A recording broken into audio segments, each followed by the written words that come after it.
na wangapi vijana. Inapofanywa sensa hurahisisha sana uandaaji wa sera, mipango ya maendeleo kulingana na uhitaji na uliopo leo. Mwananchi jiandae kushiriki zoezi la sensa ya watu na makazi, ya watu na makazi kwa maendeleo. Jiandae kuhesabiwa, mbiu ya mgambo wa Agosti 25.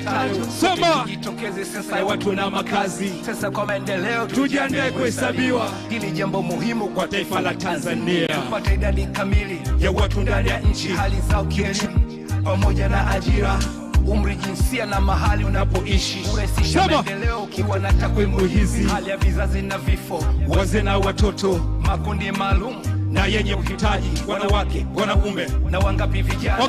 Inapofanywa sensa hurahisisha sana uandaaji wa sera, mipango ya maendeleo kulingana na uhitaji na uliopo leo. Wananchi jiandae kushiriki zoezi la sensa ya watu na makazi, ya watu na makazi kwa maendeleo. Jiandae kuhesabiwa. Wote wananchi jiandae kushiriki zoezi la sensa ya watu na makazi tarehe 23 ya mwezi wa 8 2022. Sensa kwa maendeleo, jiandae kuhesabiwa. Asanteni.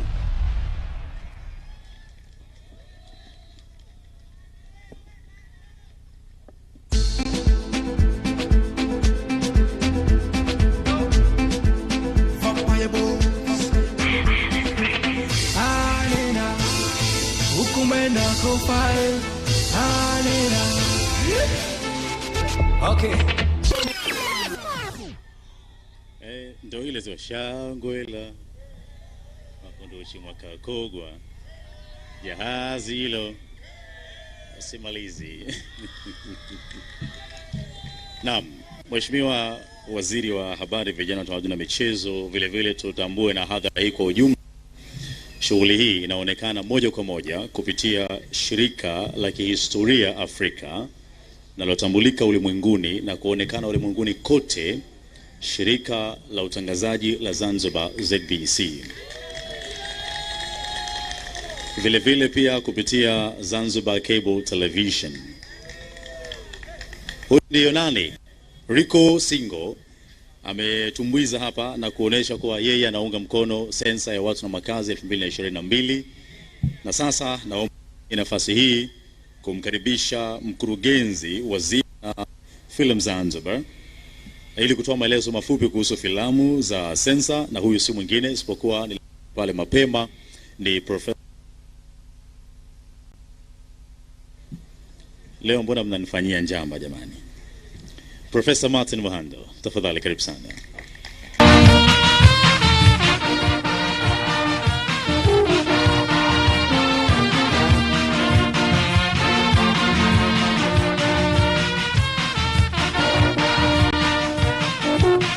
Naam, mtazamaji wa ZBC popote pale ulipo, ni matangazo ya moja kwa moja kutoka hapa Ngome Kongwe, na sasa basi tusikilize mkurugenzi wa ZIF na FLZ Profesa Martin Muhando akitoa maelezo ya sensa kwa mwaka 2022.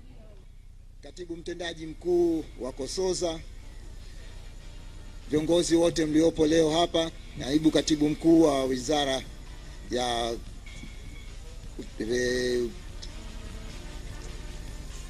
Utamaduni, Vijana na Michezo, na wote mliopo hapa, assalamu alaikum.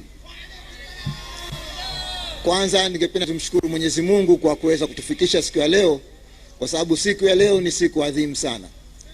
Mara nyingi tumekuwa tukitegemea kutumia nafasi ya taasisi ambazo zinahusika kufanya shughuli kubwa hapa nchini kuweza kukutanisha jamii na watu wote kwa kawaida, ili kuweza kuzungumzia mambo ambayo yanatukia katika jamii kwa uwezo mkubwa zaidi kuliko ya kuzungumza tu kwa mdomo. Leo tunachukua na fursa hii ya kuzungumza na jamii nzima ya Tanzania, sio tu Zanzibar, lakini Tanzania nzima, kukumbushana kitu ambacho kitakufanyika katika tarehe 25 mwezi Agosti mwaka huu, ili watu wote tutoke kwenda kuhesabiwa katika sensa ya watu na makazi inayofanyika hapa nchini mwaka huu. Kwa hiyo kwanza hilo ndio jambo kubwa ninalotaka kulisema leo. Lakini la pili muhimu ni kwamba serikali ya Mapinduzi Zanzibar imetilia mkazo swala hili kwa kuangalia namna gani swala litafikishwa kwa uwezo unaweza kuwa mkubwa zaidi kuliko ambao umeweza kufanyika mpaka dakika hii. Uamuzi wa serikali kuhakikisha kwamba zitatengenezwa filamu maalum kwa ajili ya kutangaza swala la sensa ni uamuzi ambao kusema kweli mara kwa mara umechukuliwa kama ni wa kawaida, lakini huu ni muhimu kwa sababu utatuwezesha kufikisha swala hili kwa wananchi kwa wingi zaidi, lakini hasa kwa kuingiza katika moyo wa kila mtazamaji wa filamu ambazo zitaonyeshwa hapa. Hiyo ndio maana kuu ya kutengeneza filamu, sio tu kupeleka taarifa au kuburudisha, lakini kumgusa yule ambaye anaitazama ile filamu na kusikia ule hosia uliotolewa katika ile filamu. Mwaka huu tulichofanya ni kuunganisha nguvu za watengenezaji filamu wa Zanzibari ambao kwa muda mrefu wamekuwa wakifanya kazi peke yao mmoja mmoja. Mwaka huu tumesema lazima tuunganishe nguvu zao ili kutengeneza hizi filamu kwa kutumia nguvu ya pamoja. Kwa hiyo umuhimu wa filamu hizi ni kuonyesha jinsi gani watengenezaji wa filamu wa Zanzibar wanavyoweza kuungana na kuweza kufanya kazi kwa pamoja, na kwa njia hiyo kufikisha ujumbe ambao ni muhimu kwa jamii yetu kwa uzito ambao unatakiwa. Kwa kufanya hivyo, ningependa kuwapongeza watengenezaji wa filamu wote wa Zanzibar kwa kufanya kazi hiyo kubwa.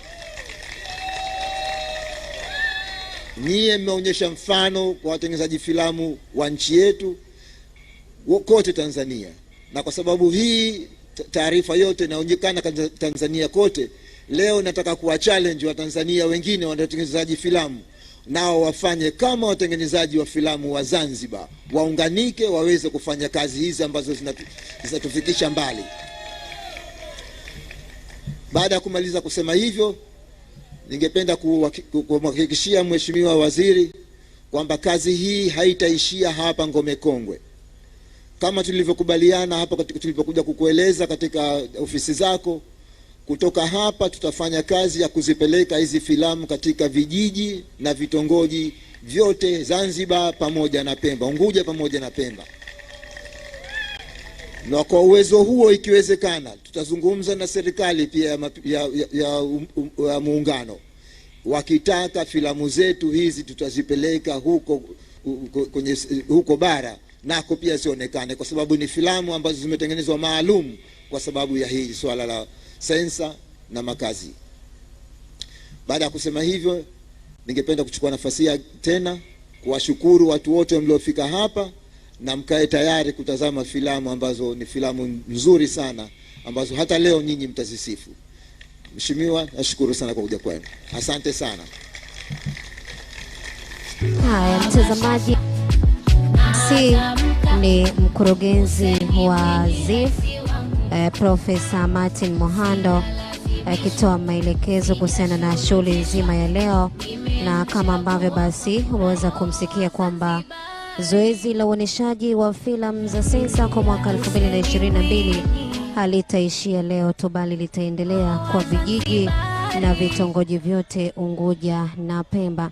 Nikukumbushe mtazamaji, mgeni rasmi wa shughuli hii ni Waziri wa Habari, Vijana, Utamaduni na Michezo, Mheshimiwa Tabia Maulidi Mwita. Baraza la Vijana Wilaya Magharibi B. Oye! Kwa hakika mmetuheshimisha sana. Asanteni sana. Naomba tumpigie kofi tena kwa wingi Profesa Martin Mohando. Asante sana Profesa, na mara zote tumekuwa tukikufahamu kama tunavyokufahamu na tunaendelea kukufahamu hivyo. Asante sana. Naam, sasa naomba niitumie nafasi hii Mheshimiwa Waziri nimkaribishe mtakwimu mkuu wa serikali ili kuzungumza kwa nafasi yake, na hasa kwa vile shughuli hii au zoezi hili lipo katika ofisi au linasimamiwa kwa pamoja na ofisi hizi mbili za Zanzibar, lakini pia Jamhuri ya Muungano wa Tanzania, na kwa vile pia tumemwalika na amefika hapa na nafasi yake ni muhimu sana kujua na kusikia kutoka kwao, basi namuomba mtakwimu mkuu wa serikali tafadhali uje katika jukwaa hili na sisi tusikie kutoka kwenu. Nasema naomba tumkaribishe kwa kofi tafadhali. Mtazamaji wa ZBC, ni maonyesho ya filamu za Sensa leo hii ambayo inafanyika hapa Ngome Kongwe. Baada ya kusikia mawili matatu kutoka kwa mshirikishaji, na si moja kwa moja tupate maelezo ya kamisa wa Sensa Zanzibar. Waziri wa Habari, Vijana, Utamaduni na Michezo na mwandishi mtangazaji maarufu wa kipindi cha Sensa Mtaa kwa Mtaa, ndugu Katibu Mkuu Wizara ya Habari, ndugu Naibu Katibu Mkuu Wizara ya Habari, Profesa Martin Mhando, afisa mtendaji wa Kosoza, ndugu vijana, ndugu wana habari, wana utamaduni, waandishi wa habari, mabibi na mabwana, awali ya yote na mimi niungane na waliotangulia kumshukuru Mwenyezi Mungu kwa kutuwezesha kufika hapa leo tukiwa katika sherehe muhimu ya uzinduzi wa filamu zinazohusiana na masuala ya sensa. Kadhalika niwashukuru viongozi wetu wawili wa kitaifa, Mama Samia Suluhu Hassan pamoja na Dr. Hussein Ali Mwinyi kwa miongozo yao katika swala la utekelezaji wa sensa ya watu na makazi ya mwaka 2022. Vile vile niwashukuru nyote kwanza mliofika hapa kwa kuweza kuungana nasi. Shughuli ni watu na watu tumefika. Nakushukuru sana kwa kufika.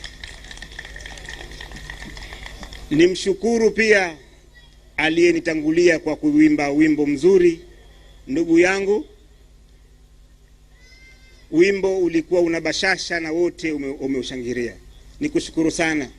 Lakini pia niendelee kuwashukuru walotoa nia, mawazo, fikira zao, nguvu zao, kwanza kwa kuwaza swala hili, lakini pia kutumia muda wao kuhakikisha swala hili leo linafika hapa.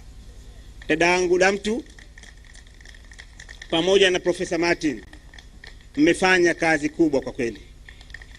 Mungu atatulipa kwa hili na mengine atakayofuatia. Nisiwasahau wana utamaduni au wasanii wa Zanzibar. Kwa kweli kama wao wangegoma leo, tusingekuweko hapa tunafanya hili jambo, kwa sababu na wao walitumia muda wao na kwa sababu walijipanga kufanya hili jambo kwa maslahi ya taifa, na washukuru sana. Lakini sasa niende moja kwa moja kutangaza kwamba tutakuwa na sensa ya watu na makazi kama ilivyotangazwa hapo awali na Rais wa Jamhuri ya Muungano wa Tanzania mama yetu Samia Suluhu Hassan siku ya tarehe 23 mwezi wa Agosti 2022. Nikuombeni nyote kwa niaba ya Ofisi ya Taifa ya Takwimu na Ofisi ya Mtakwimu Mkuu wa Serikali, muungane pamoja nasi kuhakikisha kwamba kila mmoja anaandikishwa katika hesabu ya sensa ya watu na makazi mwaka 2022. Mipango ya maendeleo ya nchi yetu haiwezi kwenda vyema iwapo hesabu ya watu haijakamilika au haitakuwa nzuri. Hivyo basi, vijana, wazee, wana utamaduni, wana michezo, nyote mjitokeze kuhakikisha kwamba mnahesabiwa katika sensa ya watu na makazi. Serikali ya Mapinduzi ya Zanzibar pamoja na serikali ya Jamhuri ya Muungano imeweka fedha nyingi katika eneo hili. Nichukue fursa hii pia kuhakikisha kwamba pale patakapohitajika msaada mdogo, sisi tupo tayari kuungana nanyi. Niwaombe wale ambao bado hawana imani na sensa watengeneze imani katika nafsi zao ili sensa hii iende vizuri. Lakini kubwa, kuna wasanii, kuna wanamichezo, kuna wana utamaduni bado hawajawa tayari kuungana na sisi kuhakikisha kwamba sensa ya watu na makazi inakwenda vizuri. Niwaombe nao. Nimeziona ligi mbalimbali. Mheshimiwa Waziri, ni kuombe tu kwamba licha ya kupita mtaa kwa mtaa kutangaza sensa, sasa upite mtaa kwa mtaa kuhakikisha kwamba michezo inayoendelea ushiriki kikamilifu. Hili ni ombi rasmi kwako. Ukweli usiopingika kwamba Mheshimiwa Waziri una hamasa ya kipekee. Hamasa yako itakapotengenezwa katika wasanii, hamasa yako ikitengenezwa kwa wana michezo, hamasa yako ikitengenezwa kwa vijana hususan wa Magharibi B,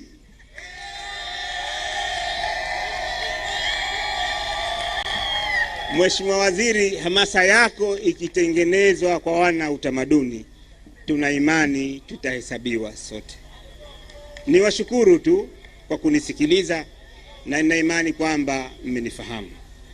Sisi wana sensa tuna msemo tunasema kwamba tujiandae kuhesabiwa, sensa kwa maendeleo. Sensa kwa maendeleo. Sensa kwa maendeleo. Nakushukuruni sana kwa muda wenu. Asanteni sana. Na mtazamaji wa shirika la utangazaji Zanzibar ZBC, basi ambaye ametoka kumsikiliza ni kamisa wa Sensa Zanzibar Balozi Mohamed Hamza, ambapo pia amepongeza kile ambacho anakifanya Waziri wa Habari, Vijana, Utamaduni na Michezo, Mheshimiwa Tabia Maulidi Mwita, ambaye naye leo hii ni mgeni rasmi. Tumsikilize mshirishaji. Ujiandae kuhesabiwa. Kwani bado hatujajiandaa? Tunachosubiri ni nini? Tarehe 20 na ngapi? Kwa ajili ya nini? Lazima pia tusisahau kwamba linapofika zoezi hili tutoe taarifa sahihi. Sio tu kutoa taarifa, lakini ziwe sahihi. Asante. Na Mheshimiwa Waziri, kusema kweli kama alivyozungumza, mtakwimu mkuu wa serikali unakubalika. Na kweli unakubalika Zanzibar. Naomba sasa, kama nilivyotangulia katika mukhtasari, kazi na dawa. Na dawa yenyewe lazima ituponye. Sasa ninaitumia nafasi hii kwa mara nyingine tena kusikiliza wimbo mwingine ambao pia una maudhui inayoendana na shughuli yetu hii ya sensa ya watu na makazi ya mwaka 2022. Lakini je, swali linakuja, mnamjua anayekuja sasa? Hamumjui? Basi kwa vile mimi sina roho ya chuki wala roho mbaya, nitawahadithia au nitawaambia. Anayekuja hivi sasa na wimbo huu si mwingine isipokuwa ni Michael Melody.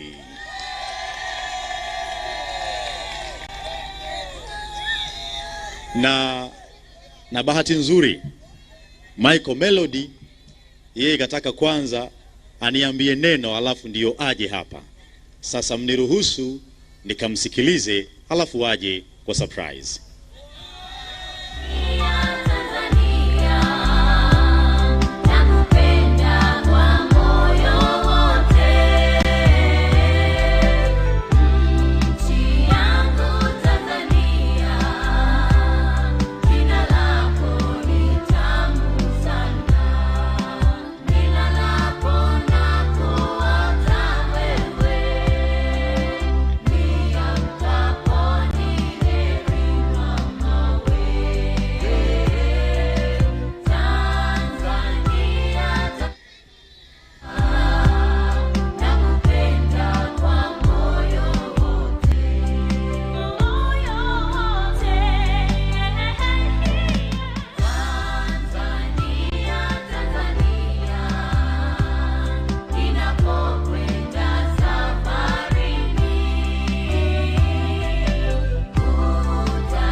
Nafikiri sasa tuko tayari. Tuko tayari. Mimi huwa sipendi kuwachosha sana nyinyi. Sipendi kuwachosha sana nyinyi. Na unajua kwa nini sipendi kuwachosha? Kwa sababu nawapenda sana na ndio maana nakuleteni burudani nzuri. Na sasa mnajua alichoniambia Michael Melody? Hamjua alichoniambia? Yeye ameliomba kitu kimoja. Niwaambie waliokuja hapa wakati huu, ili wimbo wake uende vizuri, anahitaji kitu kimoja, mumsaidie. Mko tayari kumsaidia? Mko tayari kumsaidia? Yeye ametuomba tuendelee na ratiba kidogo, alafu atakuja kuweka mambo vizuri. Na basi kama hivyo ndivyo, nimuite afisa mtendaji mkuu wa Kosoza, alafu tutafanyia utaratibu melody wetu. Karibu sana Mtumwa. Mtazamaji wa shirika la utangazaji Zanzibar, kwa hakika shughuli ni watu, na watu hapa leo wapo wa kutosha kabisa kwa ajili ya kuweza kuangalia filamu za Sensa kwa mwaka 2022 na Tanzania nzima. Basi zoezi litafanyika Agosti 23 mwaka 2022. Lakini kwa ngome kongwe leo hii, basi wasanii wamefanya filamu na leo zitaonyeshwa hapa, na tupate kuangalia afisa mtendaji mkuu, naibu katibu mkuu, mtakwimu mkuu wa serikali ya mapinduzi ya Zanzibar, mwalimu na mtaalamu wetu Profesa Martin Mhando, ambaye pia ni mjumbe wa kamati ya Oscar ya kitaifa ya Tanzania. Kwa taarifa ni kwamba Profesa Martin Mhando ni mjumbe wa kamati ya Oscar ya tunzo za ulimwengu kwa Tanzania. Ndugu masheha kutoka katika shehia mbalimbali ikiwemo shehia ya Malindi ambao ni wenyeji wetu, watendaji wenzangu kutoka katika wizara pamoja na watendaji mbalimbali, asalamu alaikum. Ndugu katibu mkuu, Mheshimiwa Waziri samahani, ambaye pia ndiye mgeni wetu rasmi, kwanza kabisa tunabudi kumshukuru Mwenyezi Mungu kwa kutuwezesha kufika katika siku hii adhimu, siku ambayo tulikuwa tukisubiri kwa hamu kutokana na kazi kubwa iliyofanywa. Na pia naomba kwa dhati kabisa kuishukuru Serikali ya Mapinduzi ya Zanzibar kutokana na dhamira zake nzuri za kuingiza katika mipango yake masuala mbalimbali yanayohusiana na masuala ya wasanii, na kuona kwamba masuala ya wasanii na wabunifu yana mchango mkubwa katika uchumi wa nchi yetu. Aidha, napenda nikushukuru wewe mwenyewe Mheshimiwa Waziri. Kama walivyotangulia kusema wenzangu, ni kwamba waziri wetu una focus, una uono, na waziri wetu unapenda kuona kwamba sanaa inakuwa ni bidhaa, lakini filamu inakuwa ni bidhaa ambayo inaweza ikavuka mipaka katika maeneo mbalimbali, kikanda, kitaifa na na katika masoko mbalimbali yakiwemo masoko ya mitandao. Mheshimiwa Waziri, kazi hii isingefanikiwa bila ya michango na kujitolea kwa watu mbalimbali. Wa kwanza kabisa naomba tumshukuru mtakwimu mkuu wa serikali. Kwa kweli tulikwenda kwake muda ukiwa mdogo, muda ukiwa umekwisha, inawezekana na mipango yake ikiwa imekamilika, lakini alitusikiliza, na naomba nithibitishe kwako kwamba mtakwimu mkuu wa serikali pamoja na kamisa wa Sensa tulikaa pamoja, na kutoka siku hiyo hadi hii leo wanatupigia kutaka kujua kuona jambo hili linafanikiwa. Pia shukrani za pekee ziende kwa vyombo mbalimbali vya habari. Ndugu mgeni rasmi, leo hii tunaonekana moja kwa moja kupitia television ya shirika la utangazaji Zanzibar pamoja na Zanzibar Cable. Shirika la utangazaji Zanzibar kwa kipindi chote cha siku zisizopungua 15 kimekuwa kikirusha matangazo yetu yanayohusiana na filamu hizi, na tunashukuru kwamba tumevuka mipaka, tumefika mbali na tunaonekana zaidi. Aidha, Zanzibar Cable lakini vile vile kuna ambao wameonyesha dhamira ya kuonyesha, shirika la utangazaji litaonyesha filamu hizi kuanzia kesho. Mara ya kuonyeshwa hapa itaonyeshwa hadi tarehe 23. Vile vile Zanzibar Cable wataonyesha filamu hizi mpaka kufikia muda huo, lakini wengine ambao wameonyesha dhamira ya kuonyesha filamu hizi ni Mambo TV Swahili pamoja na ZMUX katika kingamuzi chake. Kwa hiyo tunawashukuru wote hao. Ndugu mgeni rasmi, napenda kwa dhati kabisa kumshukuru Profesa Martin Mhando pamoja na timu yake ya walimu akiwemo dada Farida Martin na Malkia Lilian. Walimu hawa waliwawezesha wanafunzi hawa kuweza kuzalisha kile ambacho leo hii kitaonekana. Na vile vile naomba niwashukuru watengeneza filamu hawa. Ndugu mgeni rasmi, naomba nitangaze mbele yako kwa fahari kwamba katika filamu hizi 3 zilizoshinda, tulikuwa na filamu nyingi, zikachaguliwa 5 na baadaye zikaja 3. Katika filamu 3 hizi zilizoshinda, filamu 2 ni za wanawake. Kwa hiyo wanawake oye! Filamu 2 ni za wanawake ambazo pia tuna wasiwasi kwamba zinaweza zikawa ya kwanza na ya pili au zote zikawa za kwanza. Ndugu mgeni rasmi, vile vile tunaomba tuwashukuru masheha kwa sababu filamu hizi ziliigizwa ama ziliandaliwa katika maeneo mbalimbali ya mji wa Zanzibar. Naomba kipekee kabisa tuwashukuru masheha wote ambao wameshiriki katika filamu hizi. Hawakushiriki moja kwa moja, isipokuwa wengi kati yao walitoa ushirikiano na kuna nyumba zao tukaweza kuigizia filamu hizi.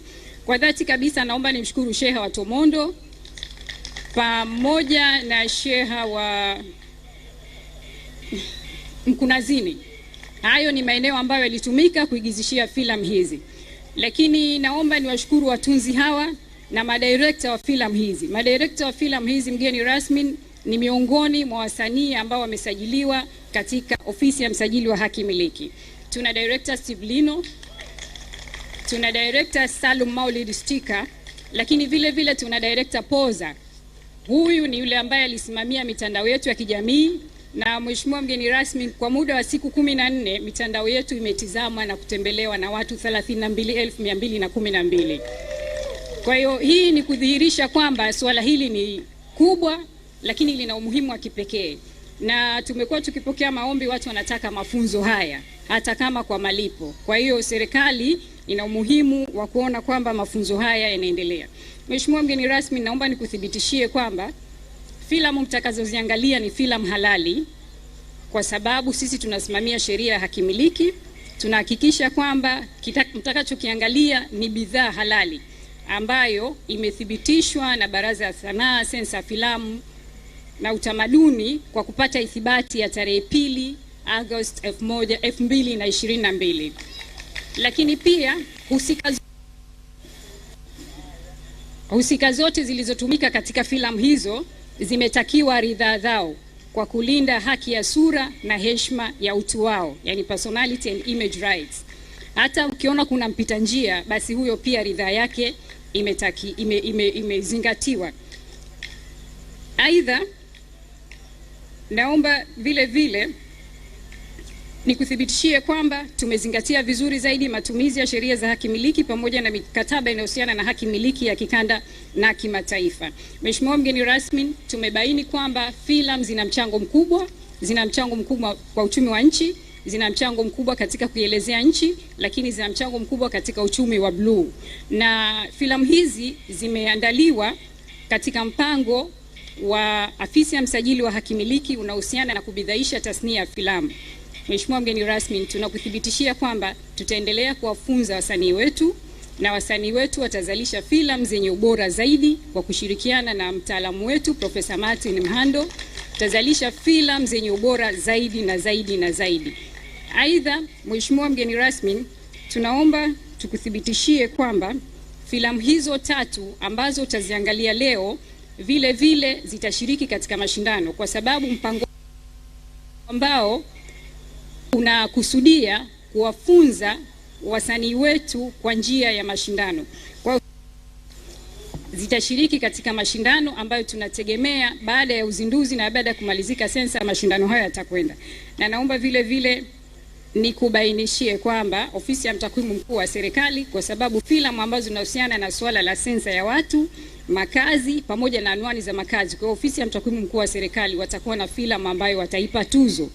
Lakini pia tutakuwa na tuzo maalumu ya Kiswahili. Tumezingatia matumizi mazuri ya Kiswahili katika filamu hizo. Kwa hiyo Mheshimiwa mgeni rasmi, tunashukuru sana kwa jinsi mnavyotuunga mkono, tunashukuru sana uongozi wa wizara, lakini tunawashukuru sana wasanii kwa mashirikiano yao makubwa ambayo yanatupa kila siku. Mheshimiwa mgeni rasmi, kutengeneza filamu ni kazi ngumu. Kwa kipindi hiki tumejifunza wasanii hawalali. Kutengeneza filamu inakwenda katika masaa 24. Tangu kuanza kutengeneza nafikiri watalala leo, kwa sababu katika kuedit tunajua tangu juzi wako kambini wanafanya kuhariri kazi hizo.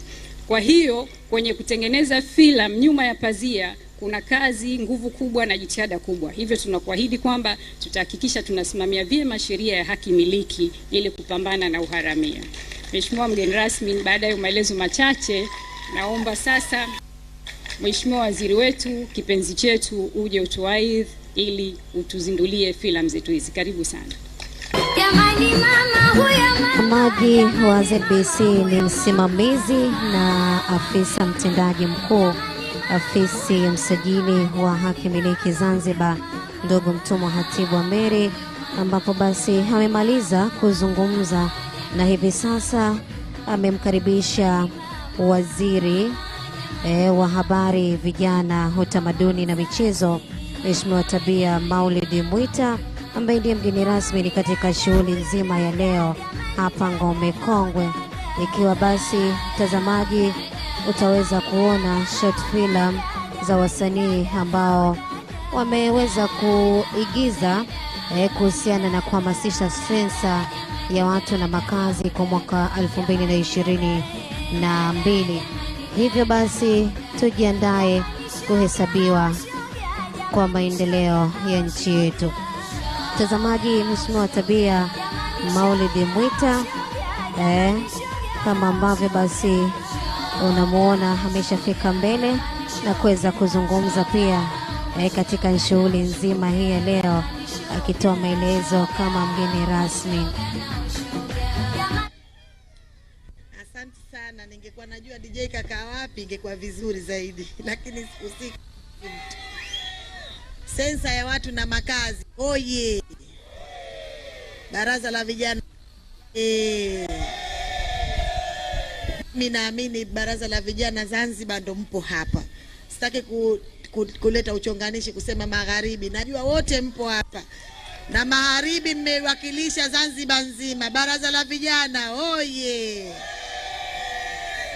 Asante sana ndugu katibu mkuu wa wizara yetu ya habari, vijana, utamaduni na michezo, ndugu naibu katibu mkuu wa wizara hiyo hiyo, ndugu mtakwimu mkuu wa serikali ya mapinduzi Zanzibar, afisa mtendaji mkuu wa kitengo chetu hichi cha haki miliki, Profesa Martin Muhando. Nitambue uwepo wa wakurugenzi karibu wote wa wizara yetu ya habari, vijana, utamaduni na michezo, na watendaji mbalimbali, lakini bila ya kuwasahau vijana wenzangu wote, waandishi wa habari na ndugu wasanii. Habarini za jioni. Sensa hoye! Asante sana Kulpara. Sasa nimejua kama kweli upo. Asanteni sana ndugu wananchi wote ambao mmeweza kujitokeza hapa leo kwenye tukio letu hili la kuangalia filamu zetu 3 zikiambatana na filamu ya Zanzibar ya Tanzania The Royal Tour kwa lengo la kuhamasisha sensa. Ndugu wananchi, mimi nichukue fursa hii kwanza kumshukuru Mwenyezi Mungu ambaye ameweza kutujalia kufika hapa, lakini vile vile nachukua fursa hii kuwashukuru sana uongozi mzima wa Wizara ya Habari, Vijana, Utamaduni na Michezo kwa kushirikiana na taasisi yetu ya msajili wa kimiliki ya Kosoza kwa kuandaa na kubuni tukio hili kubwa na tukio la muhimu la kuhamasisha sensa kwa upande wa Zanzibar. Lakini kipekee kabisa nachukua fursa hii kuwapongeza sana sana sana wasanii wetu wa Zanzibar na wasanii wanaotoka sehemu yoyote, kwa sababu naamini pengine wasanii wetu wa Zanzibar wameshirikiana na wasanii wengine kufanikisha zoezi hili la kuandaa filamu hizi ambazo zinahusisha masuala mazima ya sensa. Niseme tu kwamba wizara yetu ya Habari, Vijana, Utamaduni na Michezo katika harakati zetu za kila siku za kuhakikisha tunatekeleza ilani yetu ya Chama cha Mapinduzi ya mwaka 2020-2025 tumejikita kiumakini katika kunyanyua nyanja zote ambazo tumewekewa kama wizara. Nyote mnafahamu wizara yetu inatakiwa kukuza masuala ya habari, kuhakikisha habari zinatoka vizuri kwa wakati na usahihi, lakini vijana wanapata ajira kupitia tasnia ya habari. Lakini vile vile wizara yetu imehakikisha kwa eneo la vijana tunaandaa vijana walio bora, lakini tunawawezesha vijana katika swala zima la kujiajiri wenyewe. Na kwenye vijana kujiajiri wenyewe kuna engo nyingi sana, ikiwemo engo hii ya sanaa. Lakini vile vile masuala ya utamaduni ambayo ndio sanaa yenyewe, tunatakiwa tuhakikishe tunaimarisha utamaduni wetu, tunaulinda utamaduni wetu, lakini tunaikuza sanaa yetu. Na miongoni mwa njia ambazo tunazitumia ni njia hizi za kuunga mkono wasanii katika maandalizi ya filamu, lakini wasanii wa mziki, wasanii wa kazi za mikono na wasanii wa ushairi na wengine na wengine na wengine. Kama mnavyofahamu, sanaa ina uwanda mpana sana.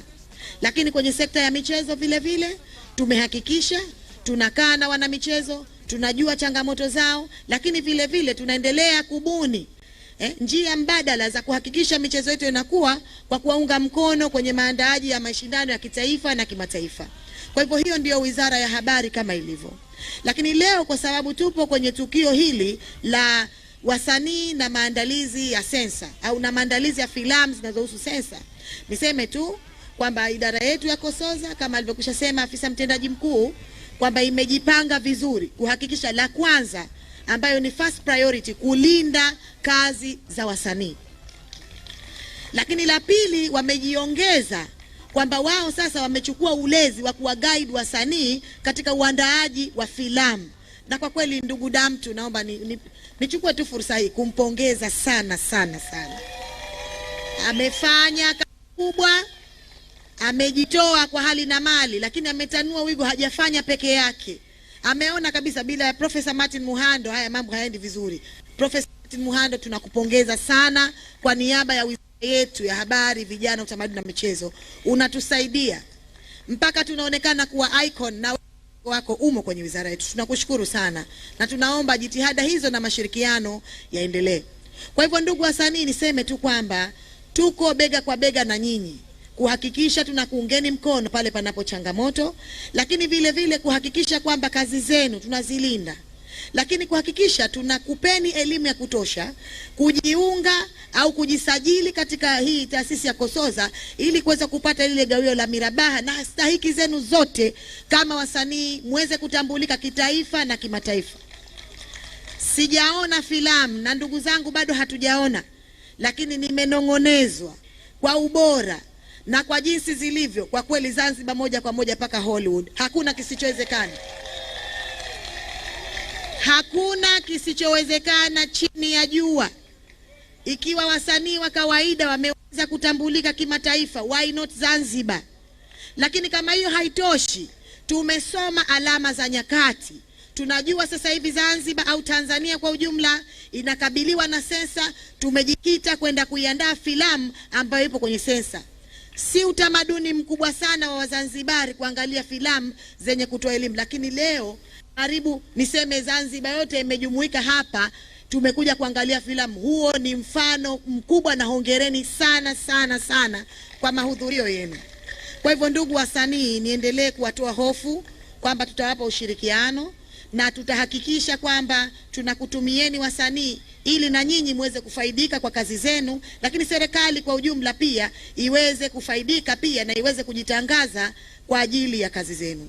Mwisho kabisa niseme tu kwamba sensa ya watu na makazi, mtakwimu mkuu amezungumza na amemaliza kila kitu. Tarehe 23. Tarehe 23. Hebu tuseme kwa pamoja. Hebu mwambie mwenzako.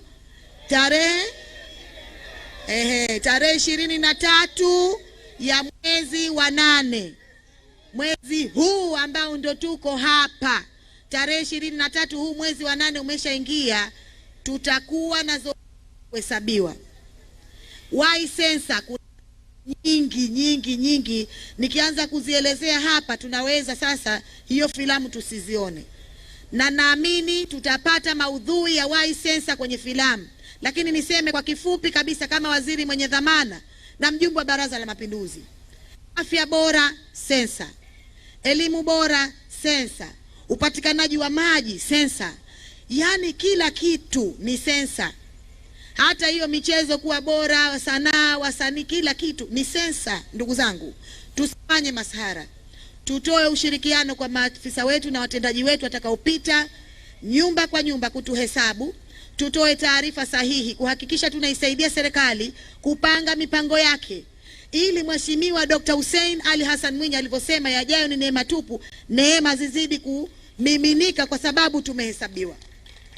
Lakini vile vile Mheshimiwa Rais wa Jamhuri ya Muungano wa Tanzania Mama Samia Suluhu Hassan aweze kufanya maendeleo kwa Tanzania, na nafikiri wote mnafahamu tukizungumza Tanzania tunafika mpaka Zanzibar. Bila ya Zanzibar tusingezungumza Tanzania. Kwa hivyo tuwasaidie waheshimiwa marais wetu hawa katika zoezi hili la kuhesabiwa, ili tuweze kuwasaidia katika kupanga maendeleo, mipango yao katika serikali, na hatimaye sasa nchi zetu mbili ziweze kusonga mbele zaidi na zaidi. Kwa hivyo mimi nimefurahi kuwepo hapa, na kwa kweli let's enjoy, let's be together, let the party begin. Asanteni sana, asanteni sana. Maji ni waziri wa habari, vijana, utamaduni na michezo, Mheshimiwa Tabia Maulid Mwita, ambaye ni mgeni rasmi katika shughuli ya leo ambayo ipo hapa Ngome Kongwe. Ni maonyesho ya filamu za sensa, ambayo basi sensa ya watu na makazi, zoezi zima litafanyika Agosti 23 mwaka 2022. Juu ya kile ambacho amekizungumza waziri Tabia ni kwamba tutoe mashirikiano ya dhati kabisa kwa wote ambao basi watahusika na zoezi hilo, na tumsikilize mshiriki. Waziri wa habari, vijana, utamaduni na michezo, ambaye ni mwanamke kama Mama Samia alivyosema hii.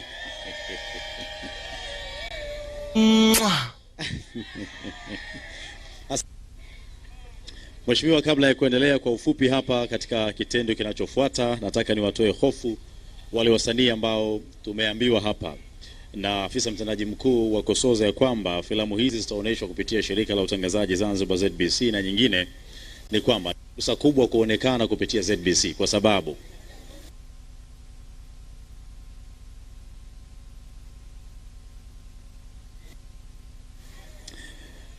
nataka ZBC, ndio maana sisikiki. ZBC inaonekana ulimwenguni kupitia DSTV chaneli nambari 291. DSTV ni worldwide. Kwa hivyo ukionekana kupitia ZBC, kitu chako kupitia ZBC, maana yake unaonekana ulimwengu mzima bila hata mitandao ya kijamii. Hata aliyepo popote kule utaonekana. Kwa hivyo ni fursa pia kwa wasanii kutumia shirika la utangazaji Zanzibar. Piga kelele kwa shirika la utangazaji tafadhali. Namna hiyo. Sasa nadhani tuko tayari kuangalia filamu. Tuko tayari. Sawa, tunazo filamu zetu 4, lakini 3 katika hizo ndizo ambazo moja kwa moja zimeelekeza katika shughuli yetu ya sensa ya watu na makazi, na moja ndiyo ile ya The Royal Tour ambayo Mama Samia ndio mhusika mkuu. Wana filamu najua ndio wahusika wakuu walikuwa wangapi. Na filamu yetu ya kwanza ambayo itaoneshwa, ya pili na ya tatu inayohusu kuhusu sensa, itakuwa na utaratibu ufuatao. Kabla ya kuoneshwa filamu hiyo, kutakuwa kuna utaratibu wa kutajwa wahusika waliohusika katika filamu hiyo. Na kitendo hicho mimi sihusiki kusema, lakini yupo ambaye anastahili zaidi kusema kwa nafasi yake. Na nafasi hiyo peleka kwa dada Farida Mhando, ambaye yeye ndio atahusika kueleza nani walikuwa wahusika katika filamu yetu ya kwanza, ya pili na ya tatu. Naomba tumpigie kofi wakati anakuja na DJ, naomba tumsindikize wakati anakuja katika jukwaa hili akitueleza utaratibu huu.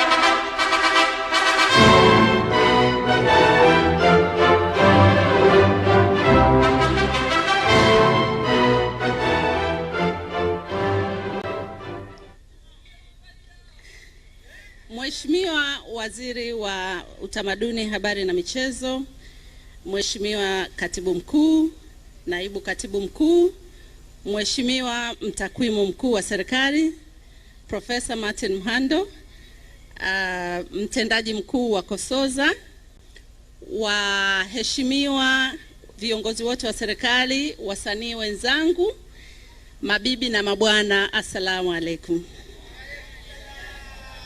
Nimepewa kazi ya kuzitambulisha filamu, lakini labda mheshimiwa nikupe kidogo tu mchakato tuliopitia.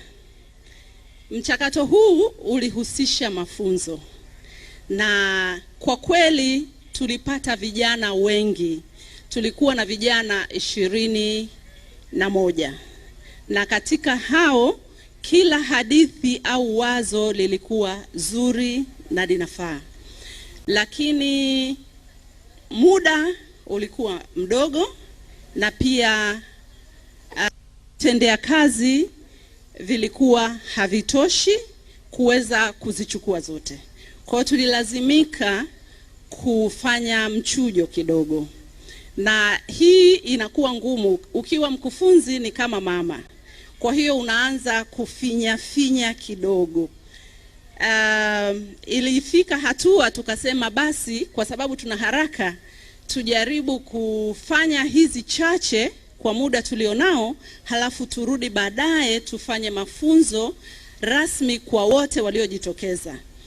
Kwa hiyo tulitoka kwenye 20 tukaenda 5, tukatoka 5 tukapata 3 ambazo ndio tulikuwa na nguvu za kuzitengeneza. Na kazi hizi kwa kweli zimefanyika kwa haraka sana. Ni ndani ya siku hizi 14 tumefanya mafunzo, tumeproduce, mpaka filamu zimekuja. Leo tunaleta kwa umma na jamii kuangalia. Kwa hiyo labda tu niseme ni kwenye kazi ya filamu sote tunajua kwamba ni kama mchezo wa mpira. Wachezaji wengi, washiriki ni wengi.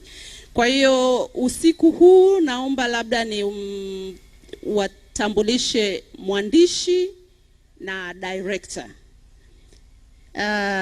Na filamu tutakayoanza nayo ni filamu ya Mkoba.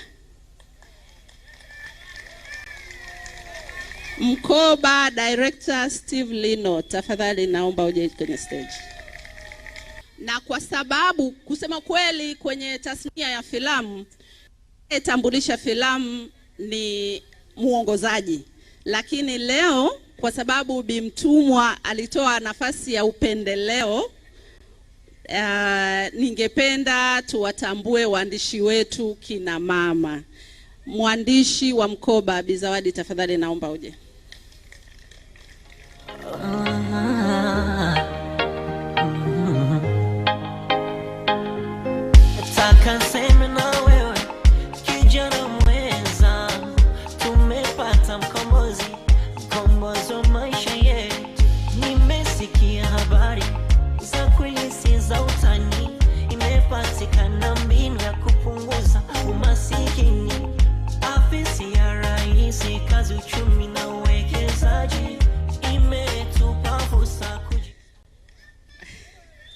Mheshimiwa, tulipata kazi sana kupiga hesabu, tulijifunza hesabu ingawa wengine tulikuwa tumeshaachana na habari ya hesabu.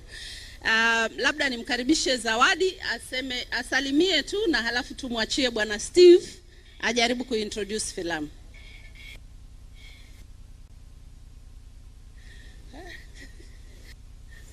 Assalamu alaikum. Na washukuru wote kwa ambao mmeka wito kiasi hichi. Kwa kweli kwenye wangu nasema asanteni wote mliohudhuria. Yamenikuta mpaka najuta na valia bukta. Ebwe na mambo kede sijui nicheke, lakini kwa sasa siye mpweke, nina waziri wangu yuko hapa pamoja na viongozi wote. Asanteni sana.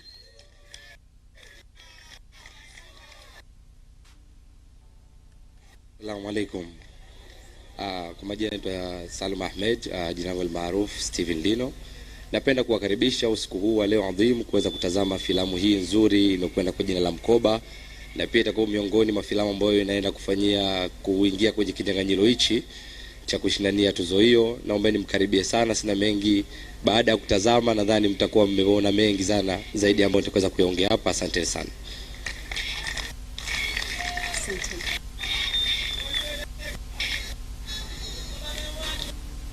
Mtazamaji, ni utambulisho wa watengenezaji wa filamu ambao basi umeweza kuwaona hapo, na Farida Mhando ndiye ambaye basi ameongoza zoezi hilo pamoja na kutoa shukrani zao za dhati. Na muda sio mrefu basi mtazamaji utaweza kutazama zile filamu 3 ambazo zimependekezwa siku ya leo kuweza kuoneshwa. Lakini filamu zenyewe ni filamu ya Mkoba, lakini kuna filamu pia ya Msafiri na Likupangalo. Zote ni filamu ambazo basi leo hii watazamaji ambao wako hapa na wale ambao wanaangalia ZBC watapata nafasi ya kuweza kuzitazama.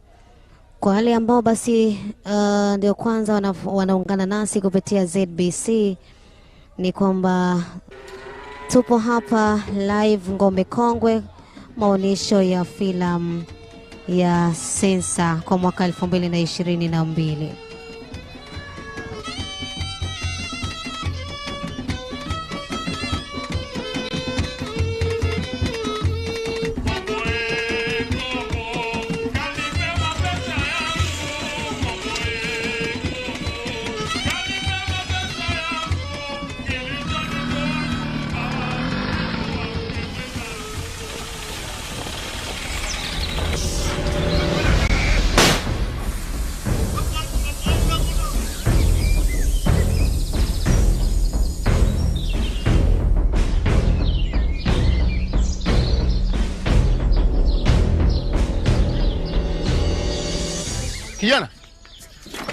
Kijana. Naam mzee.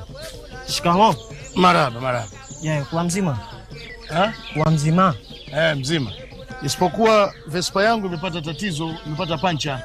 Bana Mita hii hakuna fundi wa baskeli anoziba mipira hivi au fundi yote anaweza kuziba mipira? Bana kuna kwa kijiji chetu sikufishe nikwambie ulia ukweli. Bana pana fundi mmoja tu na tena kawa uko soni nako kwenda. Kwa hiyo nyezeza. Nyezeza tunaende. Watu wa mjini bana nao.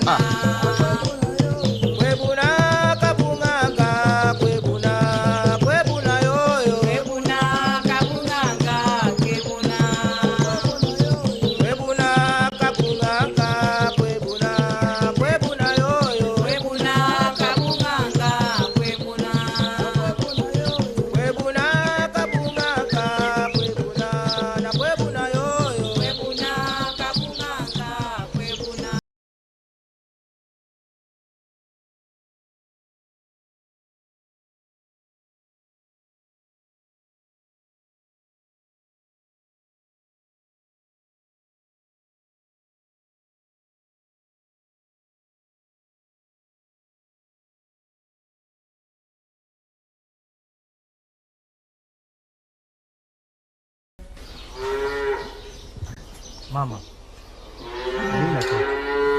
naenda kumuonesha Jumbe message ya chuo, lakini muda sio mrefu narudi.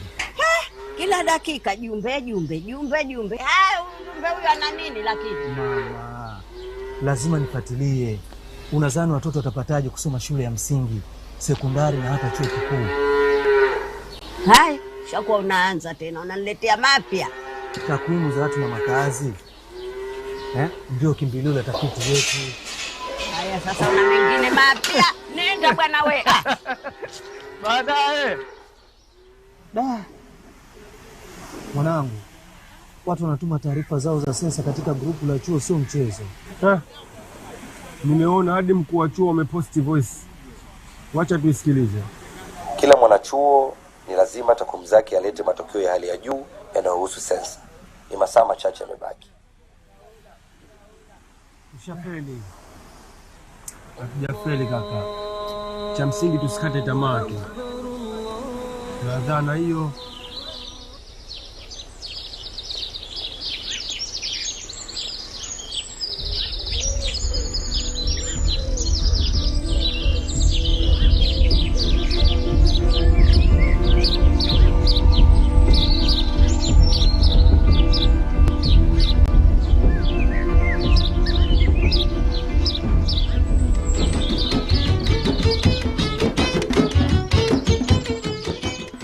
hizi hapa. Kwanza tungependa kuwashukuruni sana wazee wangu kuweza kuwakuta kwa pamoja hapa siku hii ya leo, kwa sababu vile vile tuna jambo kubwa la kitaifa. Wazee wangu, sensa ya watu na makazi ni zoezi la kitaifa, na kwa mujibu wa sheria. Haya, nani alikupa ruhusa kuchukua sura zetu? Samahani sana mzee wangu ikiwa nimekosea. Samahani sana. Endelea na mambo yenu. Na zoezi hili hufanyika kila baada ya miaka 10, na hili ni zoezi la 6 tokea muungano wa Tanganyika na Zanzibar ya mwaka 1964. Hivyo tunaomba tushiriki kwa pamoja katika zoezi hili la sensa ifikapo tarehe 23 Agosti. Vipi? Umeona? Nione wapi? Nimekwenda kwa ule mtoto kule. Sijauona. Tupige nalo lakini wewe. Umkoba umepata? Umkoba wangu umepata wapi? Ngoja. Mkoba wa kwangu. Mzee wangu samani, huu mkoba tumeokota wakati tunarudi msikitini. Na tukuona chochote zaidi ya vipeperushi na sensa. Hivyo nimekuja navyo mimi vinikuwa humu kwenye mkoba na simu. Ungeweza kwenda kutoa taarifa kituo cha polisi ili ukapata kupatia simu yako. Hivi mimi nilivichukua kwa sababu ya kupeleka taaluma huko Kizimkazi. Na kwenda kufanya nini mimi sasa hivi? Na vipeperushi vichache hivi. Lakini kwa kuwa mshaambiwa, na nadhani mshafahamu kwamba tarehe 23 mwezi wa 8 sote tujitokeze kwa ajili ya kuhesabiwa kwenye zoezi la sensa ya watu na makazi. Tuko pamoja? Mambo ya simu nitajua mwenyewe. Pesa yangu kwanza. Pole bwana. Habari ya kitochi hiyo baba mimi.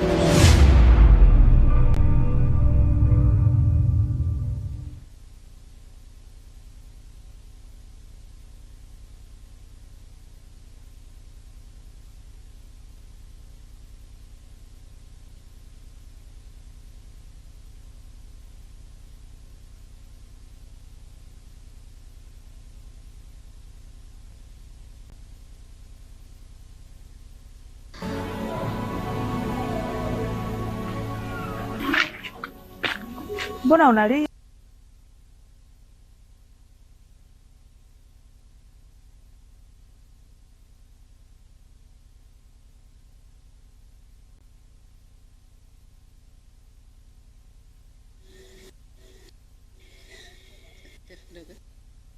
Mtazamaji wa ZBC, basi hiyo ni filamu ya Mkoba ambayo umeshaiangalia. Filamu inayofuata ni Hello. Filamu inayofuata ni Msafiri. Tuko katika safari ya sensa. Mwongozaji wa filamu hii ni Salum Stika. Tafadhali naomba uje hapa juu.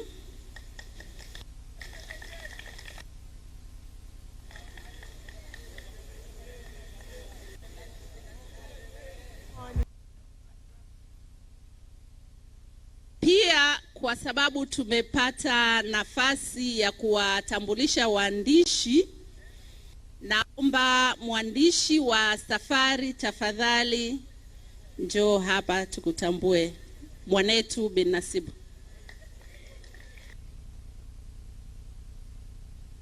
Basi Nasibu wasalimie kidogo na halafu tumwachie ulingo mwongozi filamu inayofuata.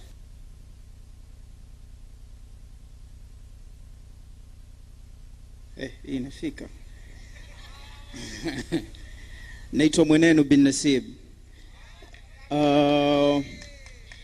Mimi kwenye salamu zangu niseme nishukuru Kosoza kwa mara zote ambayo imekuwa ikitushika mkono na kutupa elimu juu ya filamu.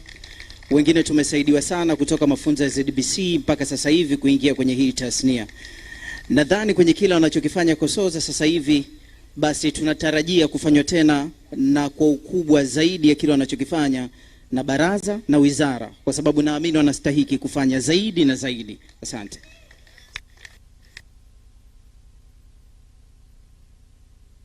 Karibishe Bwana Salum Stika aweze kututambulishia filamu yetu, alafu tuambatane na safari. Karibu. Assalamu alaikum. Bwana Yesu asifiwe. Na wasalimu kwa jina la Jamhuri ya Muungano wa Tanzania.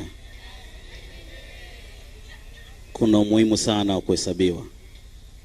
Maisha yetu yana takwimu ili maendeleo yaweze kupatikana. Kwa kifupi, sensa ni maisha. Sensa ni nini? Karibuni sana kuangalia filamu ya Msafiri. Asanteni.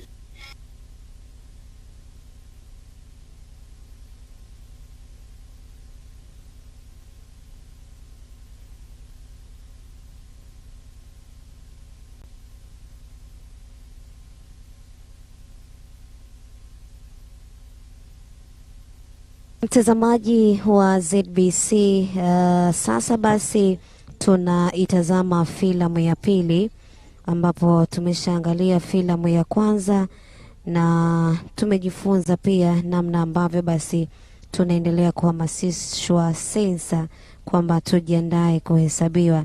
Na sasa hivi ni filamu ya pili. Watengenezaji wa filamu wameshatambulishwa na ndugu Farida Mhando, ambaye yeye basi ni mhusika wa shughuli hii, ambaye anawatambulisha wale ambao wametengeneza filamu hizi tatu ambazo leo zitaonyeshwa hapa Ngome Kongwe.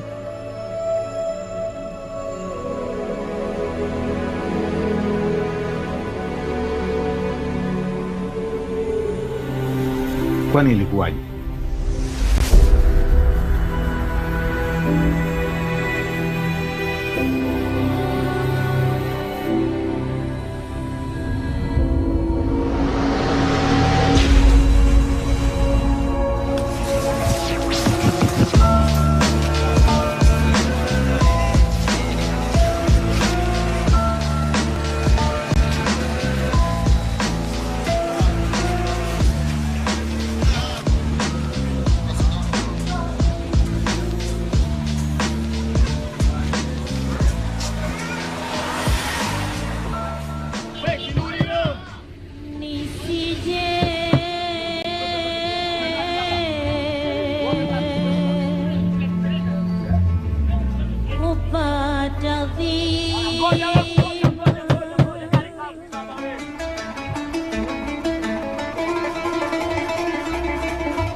Makubwa.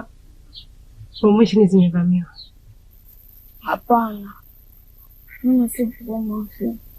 Namtafuta roho yangu.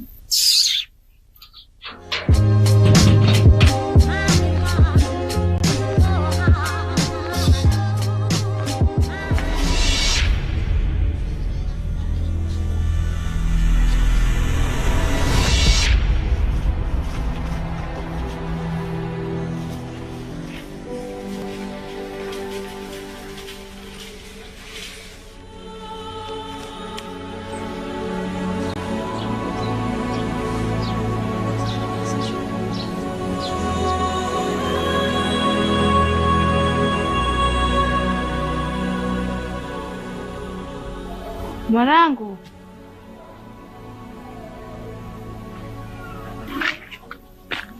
mbona unalia? Unatoka wapi?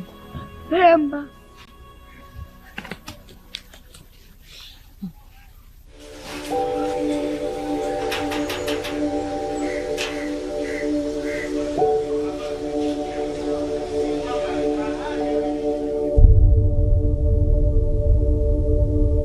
Roho yangu aliolewa baada ya kufariki baba.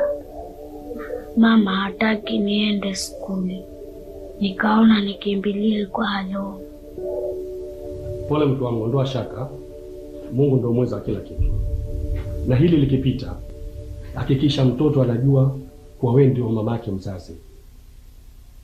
Haina haja kumficha. Mtazamaji, ni filamu ya pili hiyo ambayo basi imeongozwa na director Salum Stika, na filamu inakwenda kwa jina la Msafiri. Hivi sasa basi tutaitazama pia filamu ya tatu, Likupigalo, ambayo imeongozwa pia na Steve Lino. Na hizi filamu ambazo zinahamasisha sensa ya watu na makazi, ambapo basi Agosti 23 mwaka 2022 zoezi la uhesabuji watu litafanyika kwa Tanzania nzima. Jamani, tumemuona Msafiri. Msafiri kafika hajafika? Alafu tutasema Zanzibar hatuna vipaji kweli? Haya, sasa tukae tena tayari. Filamu inayofuata ni Likupigalo. Likupigalo ndilo. Haya, naomba tena tumuite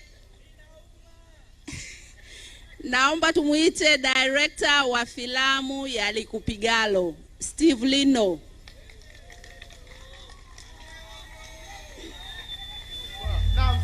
Groove, God, so good, now I'm saying.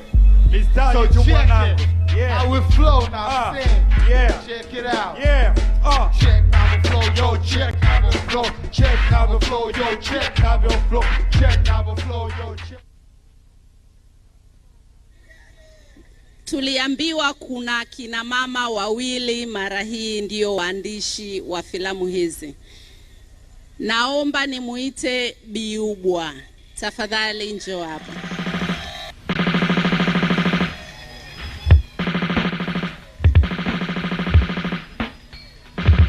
Tazama ramani utaona nchi nzuri. Tazama ramani utaona nchi nzuri. Amani, amani, amani. Amani, amani, amani. Amani, amani, amani.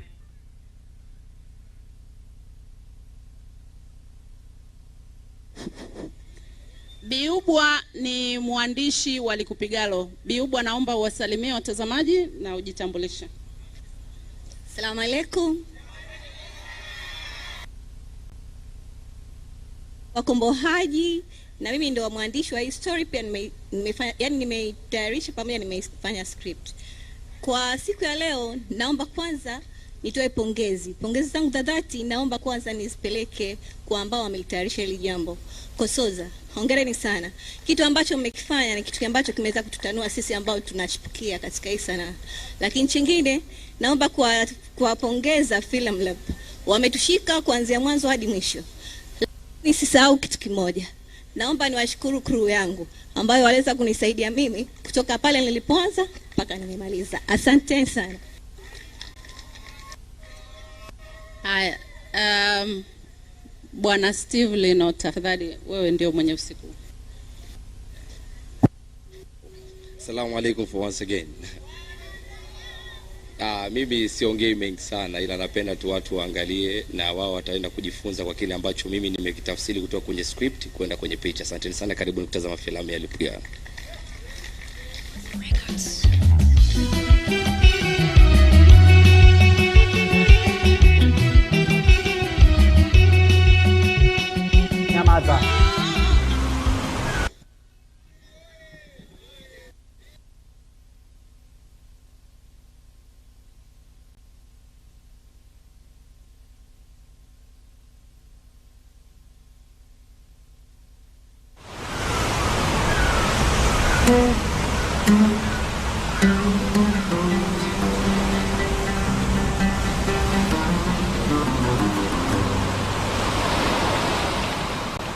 Nalikwenda matembezi upande wa Bukifani.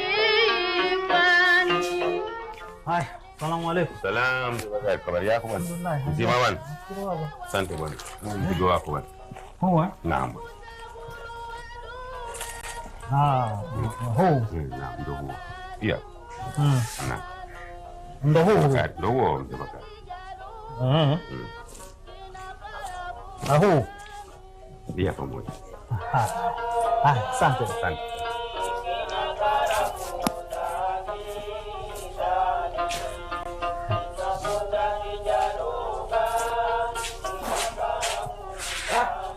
Habari gani? Salama bwana, salama. Nakwenda mambo. Ndugu yangu, ukastaajabu ya Musa, basi utadua bwana ya Filamu. Wewe nye navyoishi na mzee Ahmedi huyu mimi wa kunipa hichi. Huyu kafikiria labda mimi nakwenda kufugia kuku. Maana kuku wote watangia huko. Bwana Sheikh hawe kumemtendea mambo mengi. Asikupe mambo jayano. Waungwana, sihitaji kelele. Unasikia? Sasa kama si dharau kitu gani tu? Kila mtu anapewa vyandarua kwa mujibu alivyoandikisha hapa. Na bahati nzuri au mbaya nimekuja kwa idadi mlioandikisha. Siwezi kukusaidia hapo zaidi hapo. Haya, basi. Kaja leo chakutana. Haya, asante bwana. Mama, kweli nimefanya makosa ambayo ninastahili kuhukumiwa. Nimekuficha ndani kwa sababu ya ulemavu wako na kuhesabiwa wewe ni haki yako ya msingi kabisa. Mwanangu, twende tukahesabiwe, maana likupigalo ndilo likufunzalo.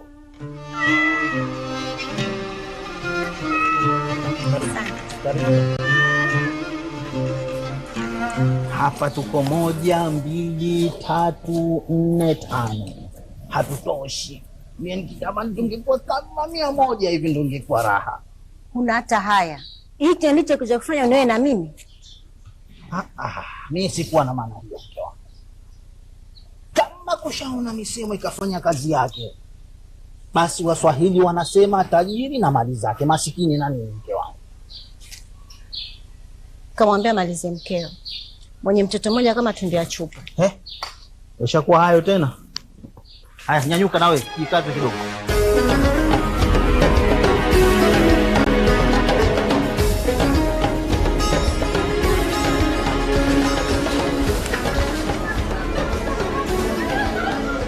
Asalamu alaykum mume wangu. Wa alaykum assalam wa rahmatullahi wa barakatuh. Sisi wengine wote hatuonekani. Aisha, dharau gani unamfanyia? Hata watoto basi waone. We vipi? Kuna neno gani baya ambalo nimekwambia mpaka likaathiri watoto? Neno gani baya? Sikilizeni, sitaki malumbano hapa. Hebu wewe nenda nikalete cheti cha Shabani. Wameshatuhesabu na haitawezekana tena kuhesabiwa Shabani wala nyie. Nani alotoa hiyo idhini mhesabiwe wenye bila mia? Yuko mkeo wale bwana. Basi mimi namfuata huko ndo nitajua leo mbichi au mbichi. Twende.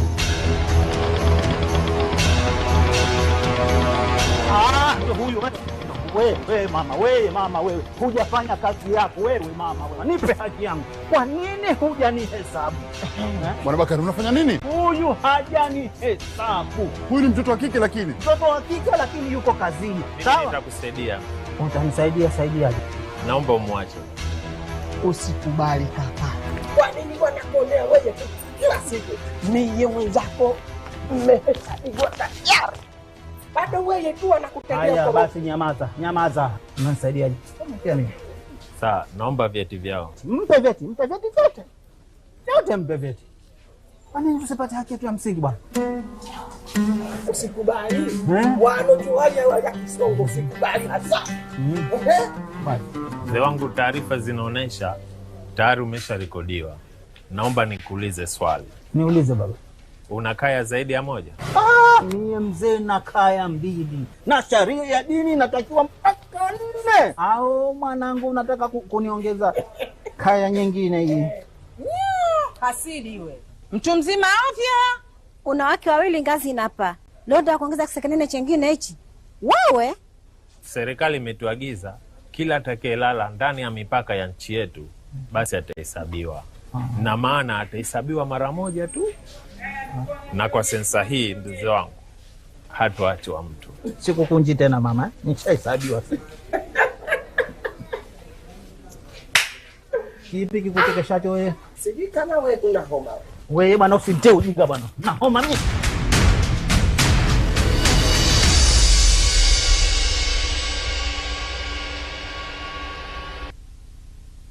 Mtazamaji, ni filamu ya tatu ambayo umeitazama na inakwenda kwa jina la Likuepukalo chini ya msimamizi Steve Limo, ambapo basi yote inahamasisha sensa ya watu na makazi, ambapo Tanzania nzima zoezi litafanyika Agosti 23 mwaka huu 2022.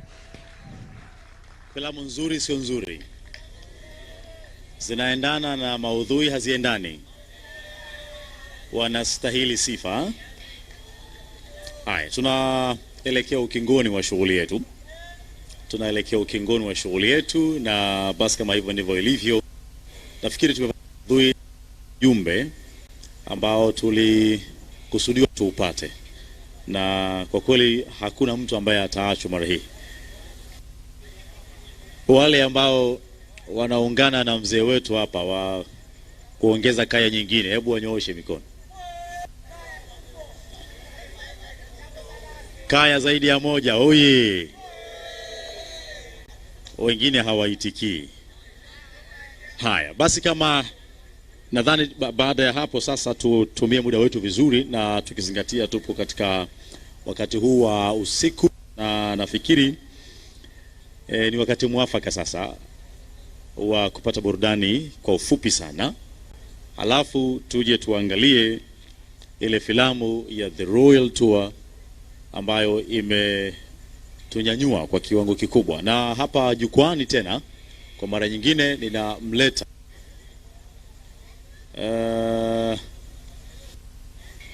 Rico Singo tena kwa mara nyingine, lakini mara hii anakuja katika mtindo tofauti. Rico Singo, tafadhali sogea. Alafu atakapomaliza Rico Singo tutakwenda kutazama The Royal Tour, alafu tuangalie utaratibu mwingine utakao kuwa umesalia katika shughuli yetu. Nafikiri tuko tayari. Vijana mpo? Hebu amsheni basi kidogo. DJ, waamshe vijana kidogo basi. Rico Singo.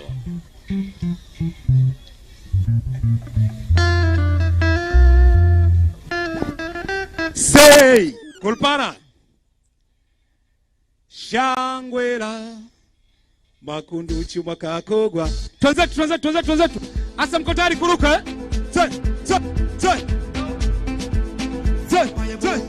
Okay. Shangwera hukumenda kupae anenda. Sema. Okay. Anenda hukumana kupae mabachera sisi mwendo anishae ukivamia kidogo ukivamia kidogo pesa nyingi ninazo wachumbani nao kata kama eminado kata kama eminado makiki kilase sishiki kilade tukacheza kibati ngoma ya Zanzibar. Shangwera makunuchu makakogwa jahazila twende mkokotoni linatoka hilo jahazi wana linatoka hilo likirudi limechoka hilo jahazi wana linatoka hilo likirudi limechoka. Wambaje jaje vipi uko mwakaje, twende tukatume mboga ingawa sipendi maboga. Bora nami ntoke nami nende nkacheze, wacha nikaigonge goma langu liko dede, wejupaje panda weniaje, shanga wejupaje panda weniaje, shanga yeah, jo karibu zenji nikupeleke Jozani, no sijali kwenzi nikupeleke Pemba, msitu wa Ngezi, Shangwera, Makunduchi, Makakogwa, sema Yazila, Mkokotoni linatoka hilo jahazi bwana linatoka hilo likirudi limechoka hilo jahazi bwana linatoka hilo likirudi limechoka hilo jahazi bwana linatoka hilo likirudi limechoka hilo jahazi bwana linatoka hilo likirudi limechoka say likirudi limechoka wote kule likirudi limechoka wote tare likirudi limechoka hilo jahazi bwana linatoka hilo likirudi limechoka hilo jahazi bwana linatoka hilo likirudi. Asanteni sana. Ebane, tusisahau tarehe 23 ya mwezi wa 8 ni siku ya watu na makazi. Mimi niko tayari kuhesabiwa na nyinyi vijana wangu tuwe tayari kuhesabiwa pia, au sio? Asante sana Rico Singo kwa huo. Naam, Rico Singo atarudi tena baadaye baada ya the Royal Tour. Kwa hivyo nafikiri na anakuja na kitu kingine kipya kabisa, kizuri ambacho nafikiri mimi hakuna ambaye amekisikia au amekiona. Kwa hivyo tuendelee kubakia, tuje tumsikie tena Rico Singo baada ya the Royal Tour. The Royal Tour tafadhali. Burudani nayo ni sehemu ya shughuli ya leo katika kiwanja hiki ama ukumbi hii wa Ngome Kongwe, na kwa sasa basi ni uoneshwaji wa filamu ya Royal Tour. Baada ya kuzitazama zile filamu 3 ambazo zinahamasisha sensa ya watu na makazi mwaka 2022.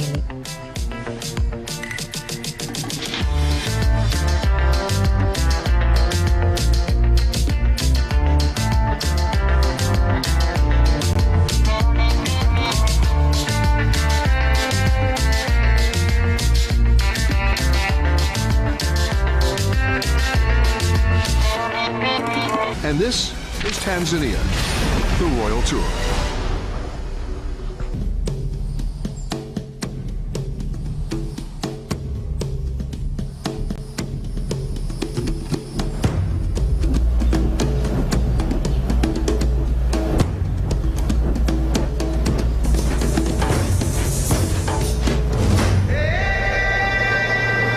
Prepare yourself for an epic adventure through a land inhabited by peoples who cling tightly to ancient traditions, while their fellow countrymen freely embrace the marvels of modern life.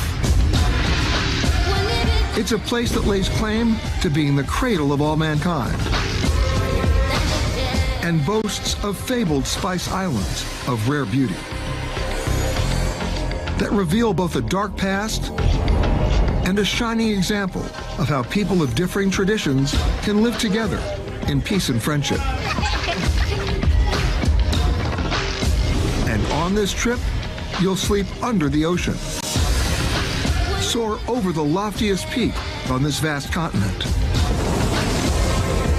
float just above the reach of magnificent beasts, and descend deep underground in search of rare, precious gemstones found nowhere else on Earth. And our guide on this special journey is someone who knows this country better than most. She's explored its expansive terrain, talked to its many peoples, and championed their dreams. She's a woman who's lifted herself from humble beginnings and overcame cultural challenges to confidently lead this country onto the world stage at a critical time in its development. Her name is Samia Suluhu Hassan, and she is the President of Tanzania. So buckle up. For the next hour, we're going on an exclusive inside the security bubble trip with this sitting head of state as she shows us her country as only she can. I'm Peter Greenberg, and this is Tanzania, the Royal Tour.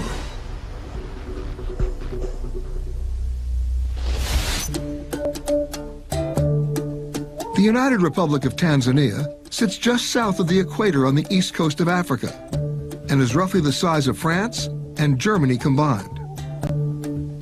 The country consists of the mainland territory formerly known as Tanganyika, along with two main tropical islands, Unguja and Pemba, that make up the archipelago of Zanzibar.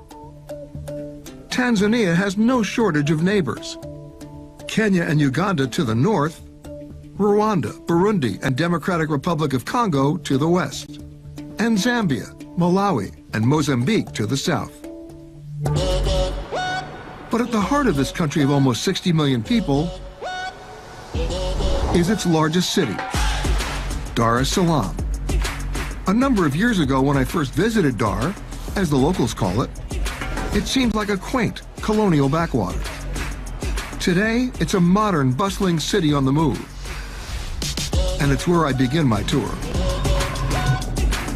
The president asked me to meet her at Ikulu, Tanzania's state house.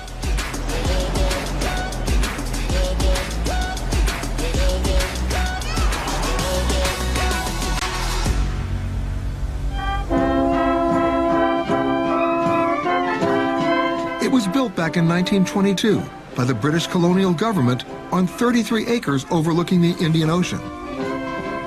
The grounds are teeming with wildlife, and the State House blends African and Arabian architecture. It's a regal bearing.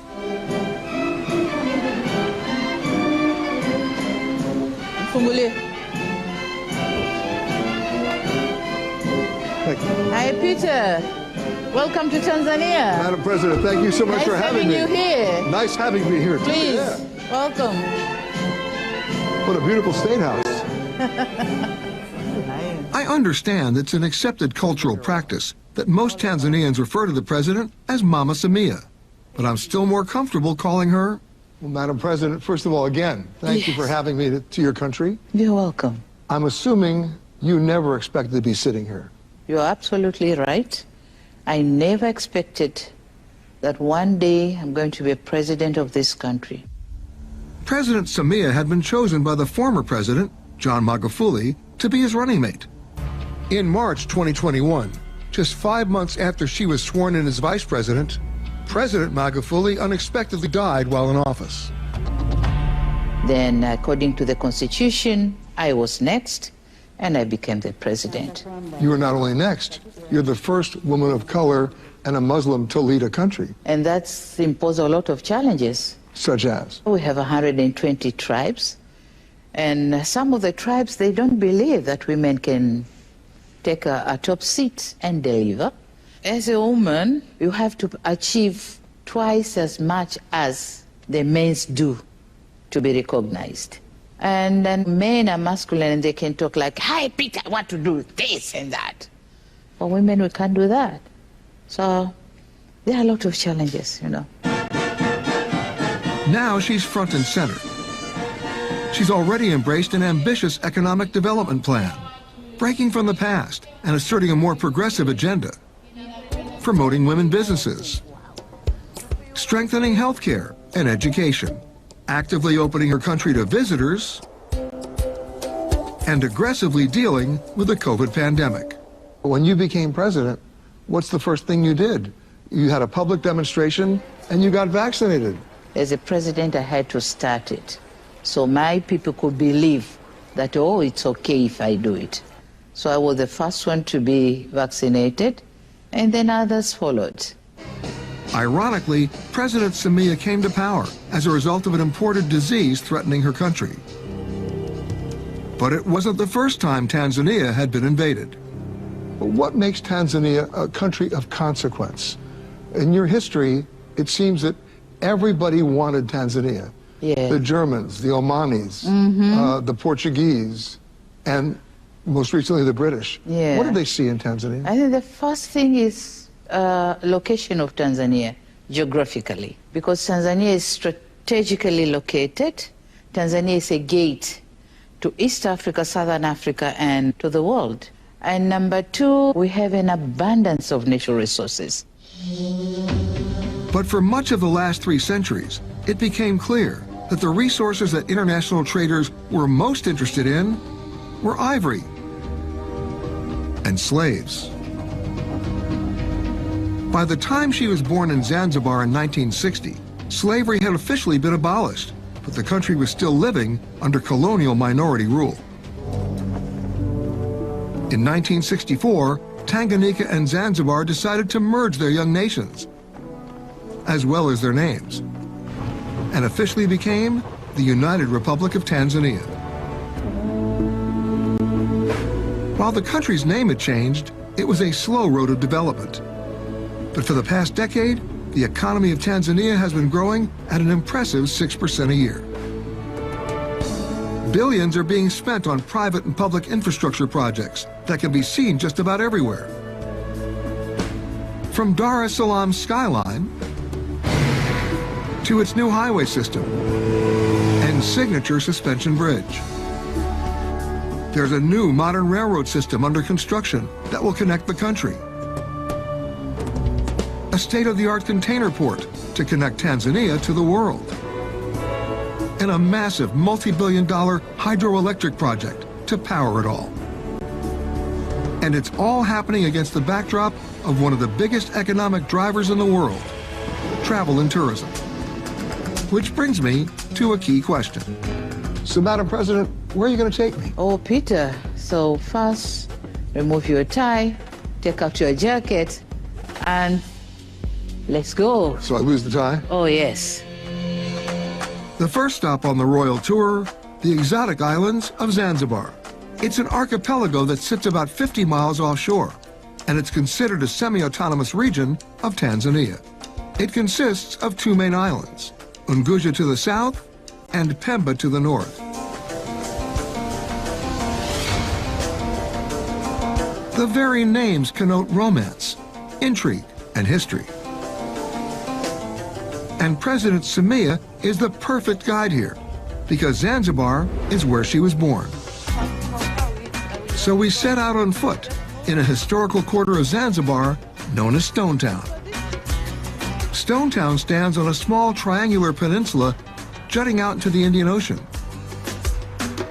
And while it was first settled by the Portuguese in 1560, the place has a decidedly Arabic feel to it, and for good reason. For about 2,000 years, the trade winds regularly brought sailing dhows filled with spices, cloth, and ceramics from throughout the Indian Ocean. But it was the Arabs who dominated trade on the East African coast. They called this place the land of the blacks, or Zanzibar, which became Zanzibar. And it was a fitting name, because the Arab merchants would fill their boats not only with gold and ivory, but also with captured African slaves. And they were doing this 1,000 years before the slave trade even began in the Americas. The Arabs prospered handsomely, and in the 7th century, many then came to settle permanently in Zanzibar. And out of this ethnic gumbo, a new East African coastal culture emerged, known as Kiswahili, or simply Swahili. And with it came a signature greeting. Assalamu alaikum. Wa alaikum assalam. How are you? I'm fine. Along with a unique blend of architecture. Look at this wonderful door. Wow. You see it? It's amazing. So it's a mixture of Arabic and Indian crafting. Wow. Beautiful. Yes. Stonetown has been recognized globally as a UNESCO World Heritage Site. That's a point of pride for the locals. But I gotta warn you, it can be a confusing labyrinth. The narrow streets. Yep. They were never built for cars. Yeah. Really easy and elaborate maze. I never use a map here. I prefer to almost walking around aimlessly. Getting lost here is just part of experience. Hi. Hi, guys. This way. Oh, look at this alley. Wow. But you know, my favorite thing I used to do in Stonetown was just people watching in Joe's Corner, because the history of Zanzibar is literally told through the faces of our many different people here.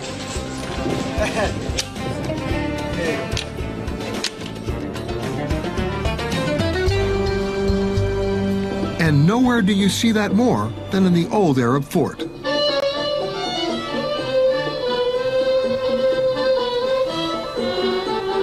So, Peter, do you hear that music? You won't find that anywhere else. It's our version of jazz. We call it tarab.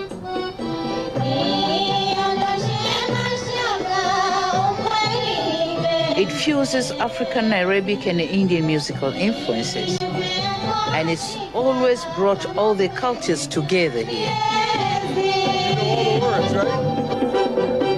Oh, yes!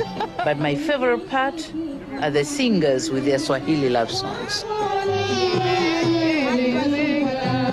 I soon learned that if you enjoy her music, it's customary here to approach the stage and give them some shillings as a tribute.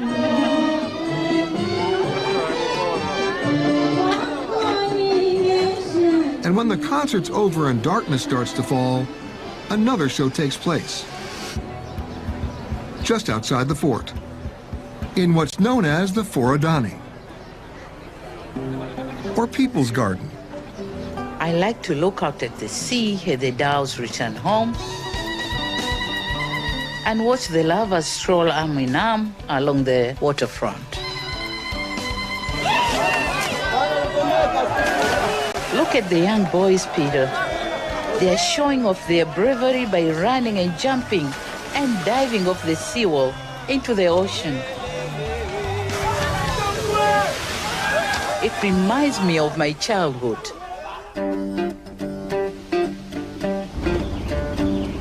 The next morning, our journey took us through rural villages where life moves at an ancient pace, to where the road ends, at a sleepy fishing village called Kizimkazi. It's a place where some things haven't changed in 1,000 years, where art is made from whatever you can find. The children's playground, a beached fishing boat. And the finish line in their foot race is the first splash in the Indian Ocean. And it is near here where the president was brought up in an even simpler world. Samia was one of 14 children in an extended family, and she lived here. It was a very Spartan existence, and it still is. It's also where her morals and values were shaped. This is my first mosque. Hard to believe, but it was originally built in 1107. It's where I learned about Islam from my father and my grandfather. It wasn't political doctrine. It wasn't just a way of life, but it taught me about life. Boys, we were all taught on the human rights, the rights of girls, the rights of boys, how boys should respect girls, girls, which rights do they have in the Quran. And how has that shaped how you're running the country now? Yeah, it shaped me because I knew my rights. I knew how to be educated, both religiously and academically. I knew how to behave in working places and be respected. So that came in my mind and stayed there, so I grew with it. Not far away, her primary school. My father was a head teacher in this school. Hello, students. Hamjambo watoto. Sasa msi mnasimama mnasalimia au? Mimi ningekubali leo nisingekuwa rais. Kwa hiyo msikubali, sawa? Haya. So what did you just ask them? Yeah, I was just telling a story of a small girl who studied in this school and went ahead and now she's a president. So I was telling them that this is not a simple task. They have to study hard. So you study English here? Who is ready to answer my questions? Just simple one, just simple one. Stand up. Which is your favorable subject? Maths. So you like mathematics? Oh boy. That's good. Okay, I've got one. How many want to be president? Nani wanataka kuwa marais? Ah, you got trouble. Yes. You got competition here. Yeah. But clearly, at this age, there's at least one goal much more important than holding the country's highest elected office. And that's recess.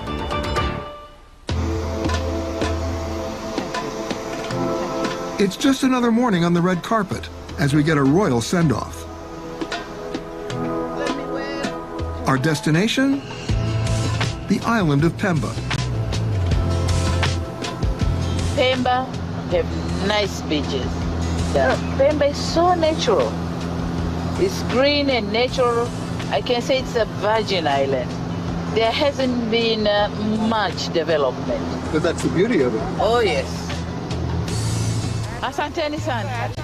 After we touch down, it's Pemba's turn for that receiving line.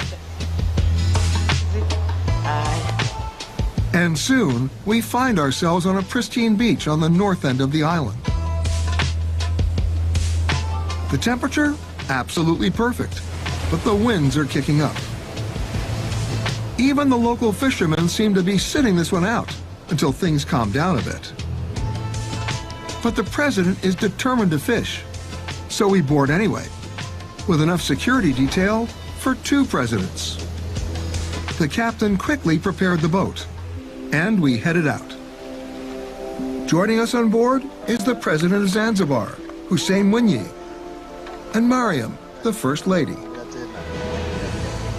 There are actually 2 governments in Tanzania.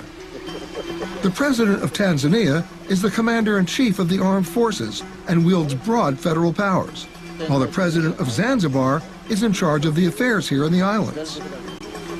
But today, no politics, just fishing. So the thing is, you don't catch a lot of fish, but you like to eat a lot of fish. Oh, yes. Oh, yes. So now we have to be patient and wait. Yes.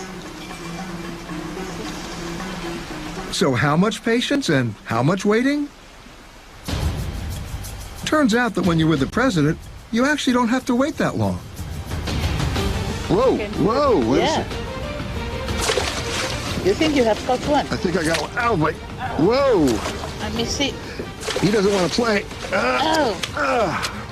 Whoa. Oh, mine is too heavy. Would you give me a hand? Oh, oh my God. Yeah. It is heavy. It's heavy. It's bigger. The biggest one is mine. The biggest one is for the president. Wahoo, wahoo. I've done it. I caught it. What is it? Wahoo. Wahoo to you.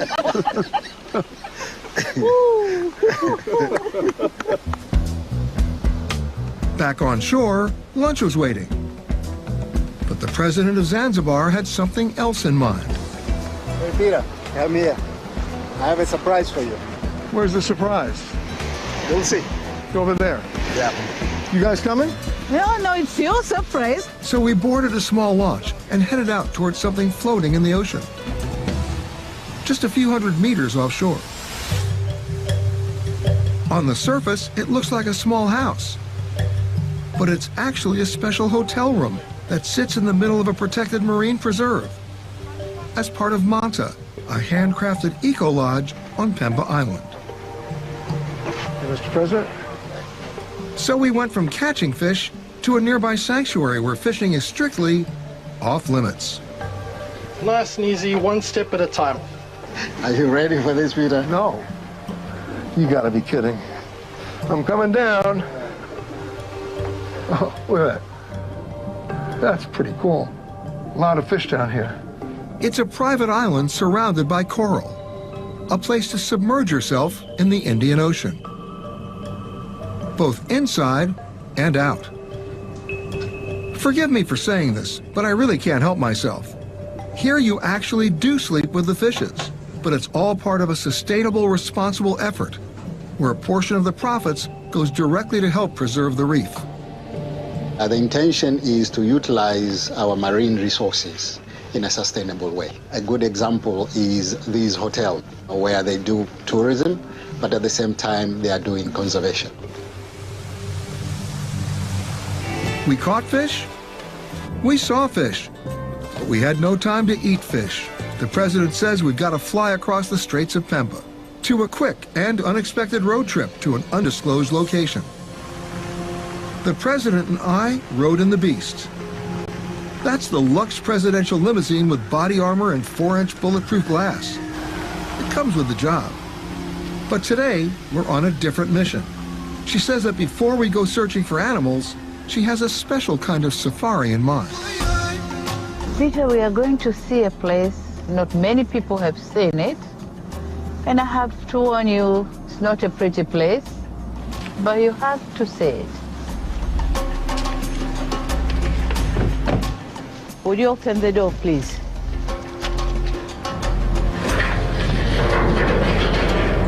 Okay. See? Oh my God. And it goes on and on. Yeah, and the killing has gone on and on as well. We're in an unmarked, maximum security government warehouse in a secret location on the outskirts of Dar es Salaam. And inside, overwhelming evidence of unspeakable atrocities that have been taking place in this part of the world for centuries. The mass murder of elephants for their ivory tusks. More than 49,000 tusks in here. Wow. And we are continuing confiscating. And you see this huge one. This is huge and heavy. Yeah. Yeah. That was one big elephant. Yes, yes. In fact, this is perhaps the world's largest known collection of raw ivory, most of it confiscated from poachers. Despite a ban on international trade in ivory, African elephants are still being poached in large numbers, tens of thousands every year. The ivory is often carved into intricate ornaments or jewelry, and Asian countries remain the biggest consumer market, despite efforts to slow the illegal trade. And for a long time, Tanzania was Africa's primary killing field. According to the government's own census figures, in just 5 years from 2009 to 2014, Tanzania lost 85,000 elephants to poaching. A staggering 60% of the country's total elephant population. And in the last decade alone, at least 45 tons of ivory have reached the international black market from Tanzania, making it Africa's largest source of poached ivory.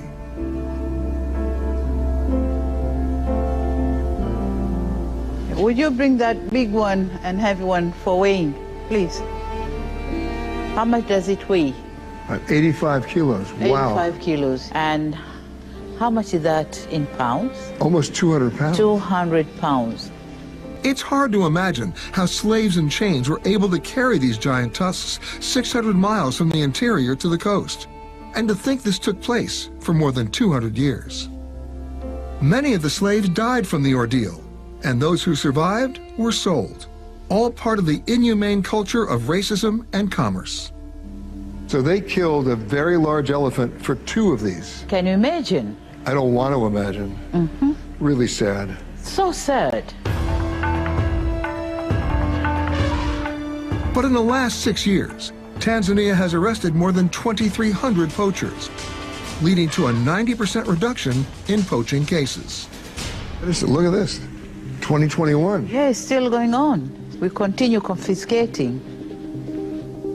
Meanwhile, all the ivory sitting idle in this warehouse is now worth in excess of $50 million. But it's not really a tangible asset. Selling this ivory on the open market would only send a wrong message and likely drive demand higher, thus leading to even more poaching. So for now, the ivory remains here in this heavily guarded vault, hopefully sending the right message. Peter, we are in dilemma. You know, we can't sell them, we can't ban them.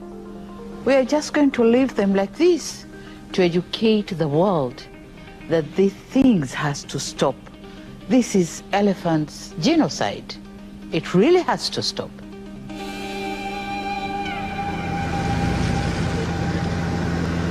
Minutes later, we went from this sobering moment to an uplifting one, literally. It's a big map.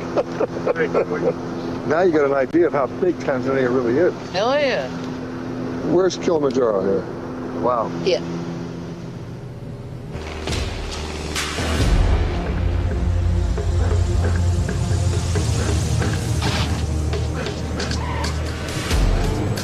Nice landing. Very nice landing.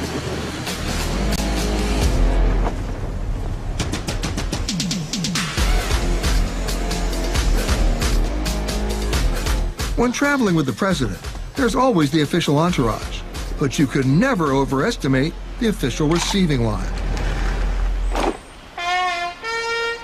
Or the musical fanfare. The guidebooks will tell you that you don't need any special skills to go where the president is taking me, but we did need to suit up. Kilimanjaro's just starting. Have a long way to go. Well, I see the sign. So, where's the mountain? You see, sometimes she's shy, hiding behind the clouds. And how high is she? It's about 19,000 feet. 19,000 feet? Yes. How long is it going to take us to get there? Sometimes 8 days for some people. 8 days? Yes. We're going to take 8 days to this? Come on, Peter. You're with the president. I've got a better idea. I hope so.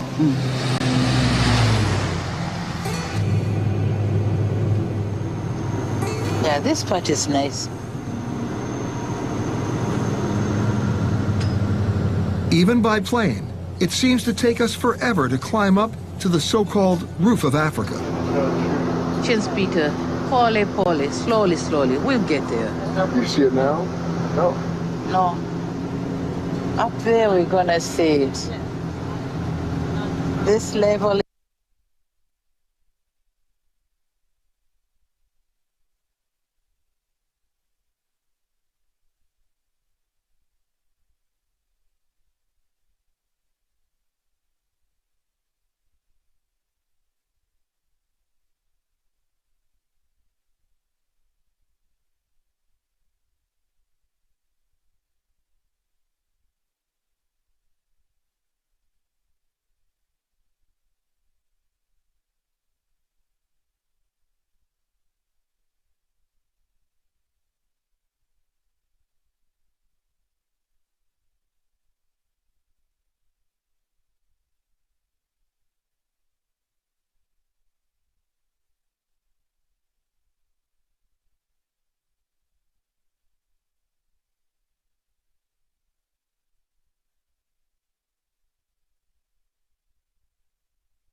Sasa mzigo uchala wa posta uchakufuata weye. Bwana we. Maana wao posta wakisasoma tu yuno mtaa gani, nyumba namba ngapi, mzigo ufiki. Basi umetuzishia kazi. Au umetuzishia kabisa kabisa. Na ndio maana tunachakigwa tulavye mashirikiano.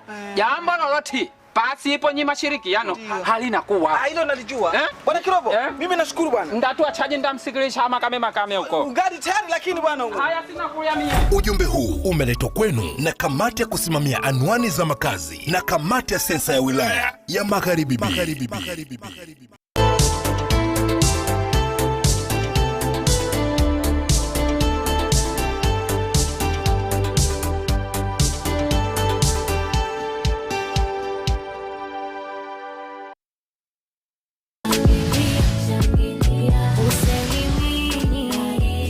Natumai ubuheri wa afya mtazamaji wa kipindi cha kutoka Kisiwa Ndui. Ni kualiki kwa siku nyingine katika juma jingine kwa siku hii hapa leo katika kipindi hiki maridhawa ambacho kimsingi tunaangazia utekelezaji wa ilani ya Chama cha Mapinduzi sekta kwa sekta, wizara kwa wizara, idara kwa idara, kwa yale yaliyotekelezwa chini ya uongozi wa serikali ya awamu ya 8 ya Dr. Hussein. Surrounded by troops.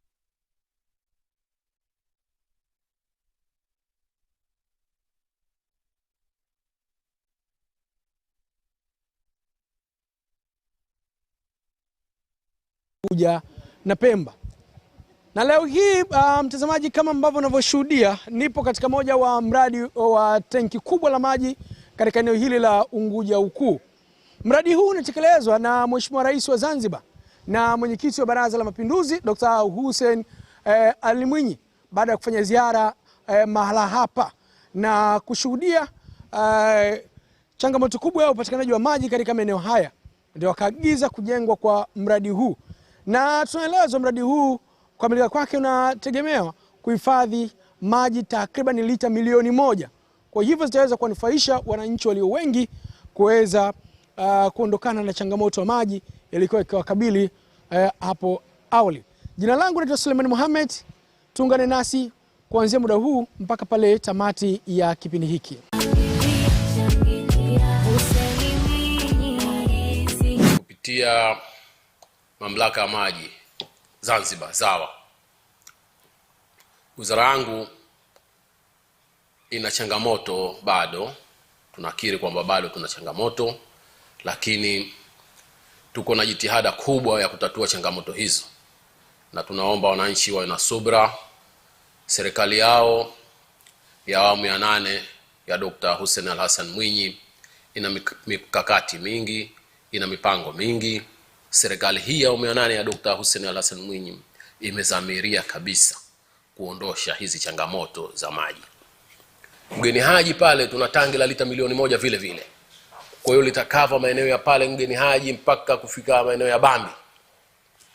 Tuna tangi ambalo liko Bambi JKU, litapeleka maji lile Uroa.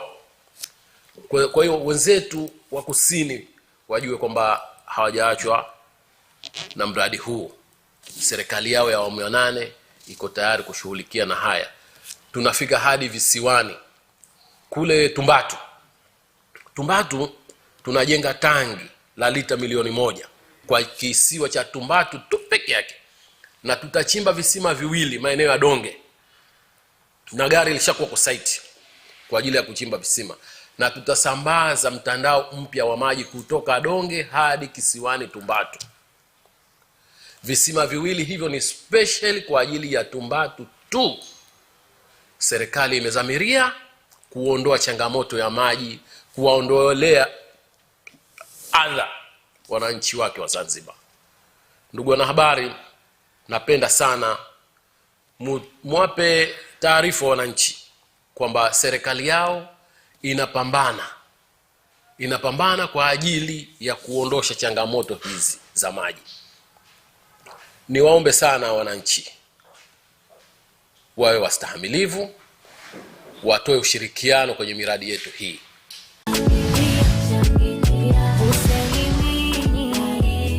Kama ambavyo unafahamu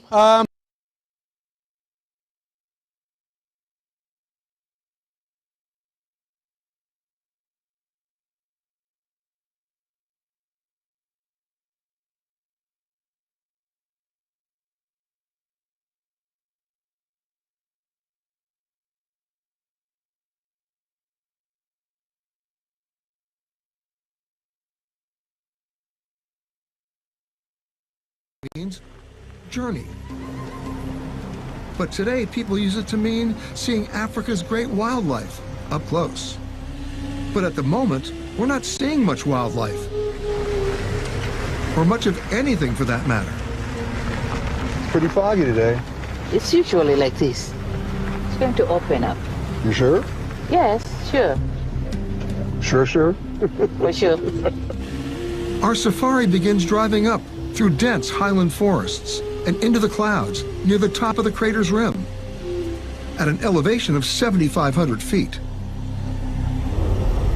Although it may look like your typical rainforest, it's actually not. It's considered a mist forest.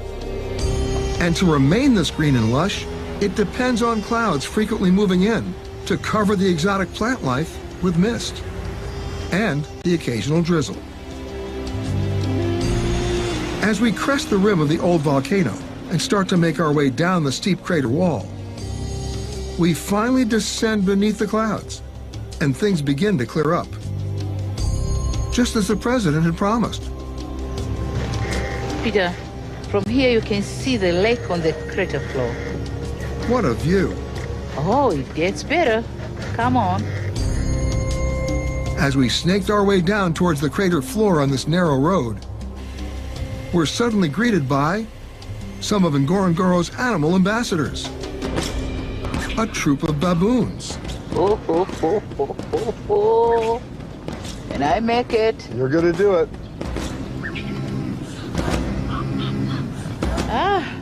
I guess this is your official greeting party, Peter. Once we're down on the floor of the crater, I can easily see that we're actually inside of a giant volcanic bowl, which is 11 miles wide and covers more than 100 square miles. That's when you get out here and you realize how vast this is. It's so wide. And the crater is home to more than 25,000 animals. A wildebeest. Yeah, and zebras. Look at that. Oh, yeah. See them? Yeah. There they are. Many of them. They're everywhere. Well, those are the ones who are migrating. That's the Great Migration. Actually, this is just a tiny part of the Great Migration, where about 2 million wildebeest, zebra, and antelope all travel together in an ever-moving circular migration from Tanzania to Kenya and back each year, following the rains in search of the freshest grasses. The reason they migrate together is, well, there is obviously safety in numbers when trying to elude predators, but there is another reason that the wildebeest and zebra make such a good traveling companions. They say the zebra, they're having a very good eyesight, seeing the danger ahead. But the wildebeest, they can smell where the food is. So they normally live together. And Ngorongoro is also home to more than 500 species of birds, including the prehistoric-looking ones that can't fly, but they can run as fast as a gazelle. Yeah, about 45 miles an hour. Look there, Peter. You can even see a flamboyance of flamingos. Flamboyance? Yeah, that's what you call a group of them. But our real focus today is to try and see all of what's known around here as the Big Five. The lions, the leopards, buffaloes, rhinos, and elephants. These are elephants. Elephants live there, huh? Hold down the trees. Something is there, okay, because I see the tree moving. So something is there. As we approach, we suddenly see a solitary young male elephant who's obviously been pushed out of the herd to find his own way in the world. But it's clear, our way is not exactly his way. He wants nothing to do with us. So that was the biggest of the big five. Uko mbele nadhani kwa mimi kutakuwa shida. Inataka uzoefu. The president wanted to get a much better view and pulled us over. We change it here. We are safe here. But as soon as I climb out of the car, I hear... There's a lion somewhere. Someone caught a glimpse of a lion nearby. And so I promptly climbed right back into the car. Over here? Have you seen it? Yep. I see it all right. It's only about 30 or 40 yards from us. And if it is a female lion? We decide to follow her for a while to see what she's up to. And just a short time later, we're surprised by what she's showing us. Sitting on their thrones are most of the members of her pride. These apex predators here are truly the king and queens of the crater.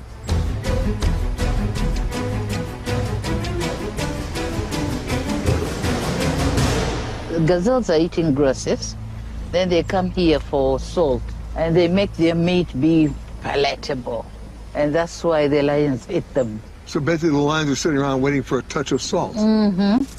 This is the appetizer. What do we have over there? Is that buffalo over there? Yeah.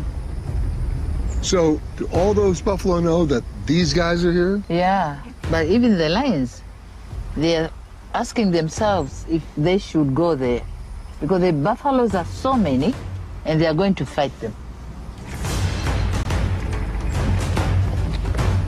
So we just need to see the rhino and the leopard. Yeah, but what do we end up seeing next instead? Pigs. You mean the warthog? Yeah, warthogs. That's my favorite animal. You know why? Because nobody likes them. I like them. But they have bad face. Ugly. I know. Nobody. I like them. Ugly face. The president just called you ugly. And you're not one of the big five either. But this guy is. Wow, that's one big rhino. Mm-hmm. Peter, that's the fourth one. Seeing a black rhinoceros in the wild is almost like seeing a dinosaur. In 1970, there was an estimated 65,000 black rhinos in sub-Saharan Africa alone. Today, there are only about 5,000 left. They're on the critically endangered list. And the biggest threat remains: poaching. We finally got out of the Jeep and walked over to what looked like a small, quiet pond. Look there. I want to show you what is known as a bloat of hippos. Bloat? Do they float? No, but they are the most dangerous animal in Africa. They kill about 3,000 people each year. Then why are we standing here? Because they stay there in the water during the day and only sneak out at night to eat grasses near the riverbank. But be aware, Peter, they are quite aggressive and can charge and crush you with their powerful jaws. And that's when you don't want to be around here. No, not at all. What time do you have? Let's leave. It's time to leave. Yeah, it's time to leave. As we move beyond the crater, we suddenly encounter the tallest mammals on Earth, the Maasai giraffe, native only to southern Kenya and Tanzania. And then, suddenly, I caught sight of one of the most elusive creatures in Africa, the leopard.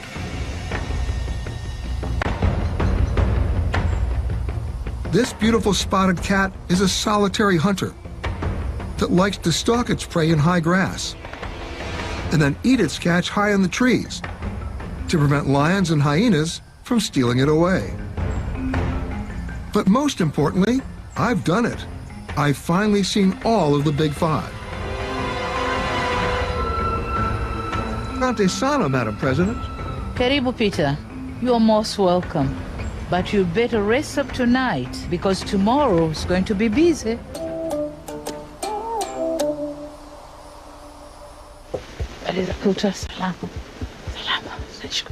Everybody.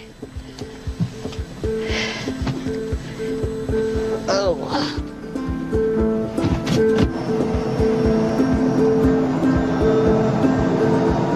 Ready to go?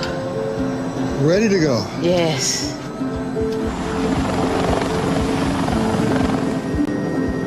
Leaving the Ngorongoro, we head northwest towards the famous plains of the Serengeti. All those round things down there are the Maasai bomas, which are small villages. And the Maasai are a semi-nomadic tribe who live off the land and their livestock. The Maasai are one of the newest survival in Tanzania. They migrated here from the Nile Valley in the 1700s. At low altitude, It was fascinating to see these primitive tribes still holding on to their traditional values. But at higher altitude, a different perspective. It was fascinating to see how many villages there were. Over the years, the Tanzanian government has tried to persuade the Maasai to become traditional farmers or ranchers. But they've persisted in clinging to their ancient ways. And yet they may not have a choice now and need to find other ways to support their families. These families can be quite large as well. Since a Maasai man can have multiple wives, and since his wealth is partly measured by how many children he has, it's not uncommon for a man to have 18 to 20, and want even more. Yeah, that's true. Some have now opened their villages to visitors, like us. We hit the ground walking, and soon we were welcomed, met with a special greeting, a tribal song.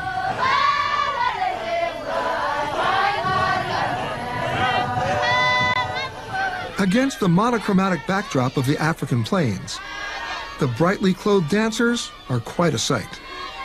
These performances are not only a way of educating foreigners about Maasai culture, they also serve as one way of helping to keep their traditions alive, as their way of life is slowly being transformed by modern society. Their voices are their instruments.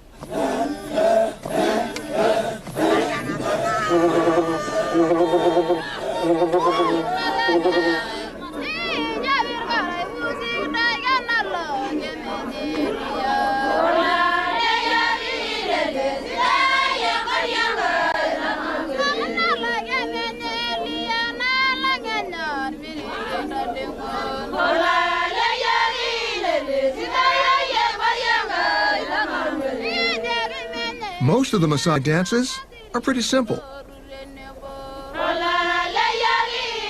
and consist of a lot of bending, with the feet moving slowly. But just wait until the jumping dance begins, Peter. The Maasai word for it is adumu, and it's a dance performed by the young warriors.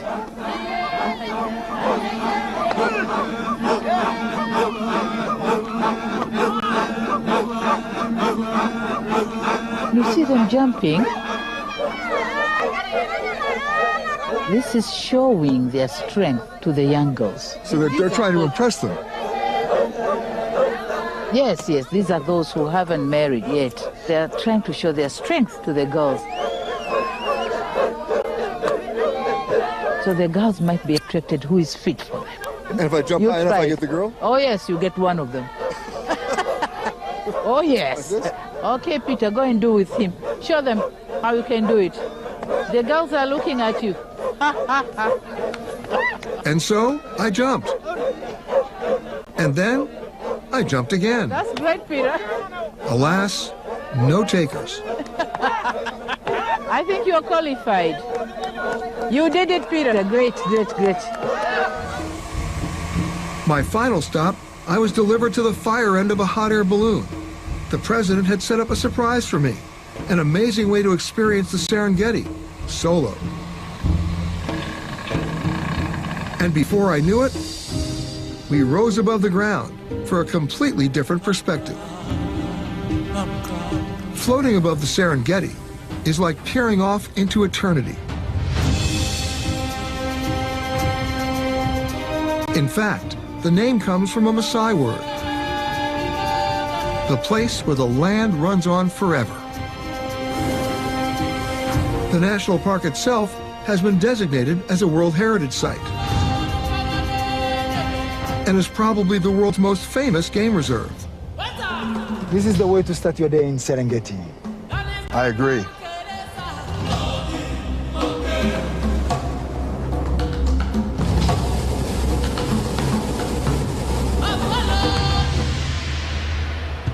But the morning winds were picking up, and the balloon was descending. My signal that the royal tour was coming to an end. This had been, to say the least, a remarkable week. In just 7 days, we had seen history very much alive in Zanzibar. Fished in the Indian Ocean. Whoa! Learned the dark side of humanity, as well as the hope and promise of a country. Soared over Kilimanjaro. Seen precious jewels, and then the real jewels, the Big Five, as well as the challenges still facing them. And the tribes that still continue their old traditions. Then drifted over the expanse of the crater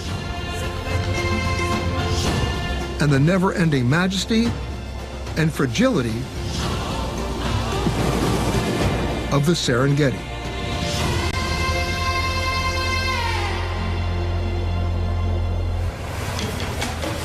With most balloon flights, there's usually a single chase car below to help position and then secure the balloon. Not this time. We were being chased by an entire convoy of vehicles, led by the president.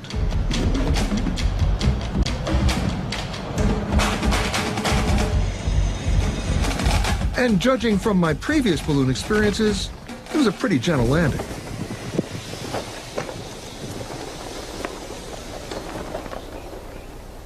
Hi, Peter. How was it? It was great. Really? What an amazing way to end this trip. Oh, yeah. I think this is beginning of beautiful friendship. I've seen that movie. Yeah, me too.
Asante sana. Bara.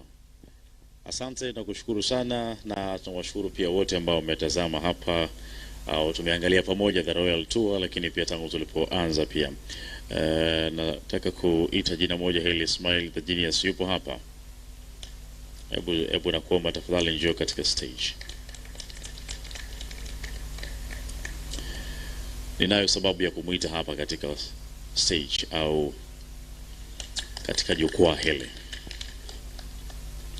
Ismail the Genius tunamfahamu kwa utaalamu wake na sanaa yake alionayo, lakini mbali na hicho ambacho anacho kingine kikubwa zaidi na ni muhimu zaidi.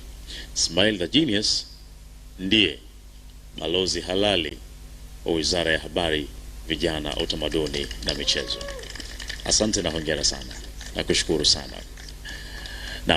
Na basi baada ya tukio hilo ambalo nimeeleza kwa wasiofahamu kuhusu Ismail the Genius, ninawashukuru, lakini shukrani za kipekee pia ziende kwa Waziri wa Habari, Vijana, Utamaduni na Michezo Mheshimiwa Tabia Maulid Mwita, Katibu Mkuu wa Wizara ya Habari Bi Fatma, Naibu Katibu Mkuu, lakini pia Mtakwimu mkuu wa serikali pamoja na viongozi wengine wa kurugenzi, bila kumsahau babangu katibu mtendaji wa Baraza la Kiswahili Zanzibar Bakiza Bi Mwanahija, na wote ambao tumekuwa pamoja kuanzia mwanzo hadi hapa. Kwa kweli tumefanikiwa pakubwa na kazi yetu imefana vya kutosha. Kilichobakia tuungane pamoja na tuhakikishe kwamba kweli tunahesabiwa na tunatoa taarifa sahihi za sensa. Niwatakie usiku mwema na asanteni sana kwa kuungana nasi.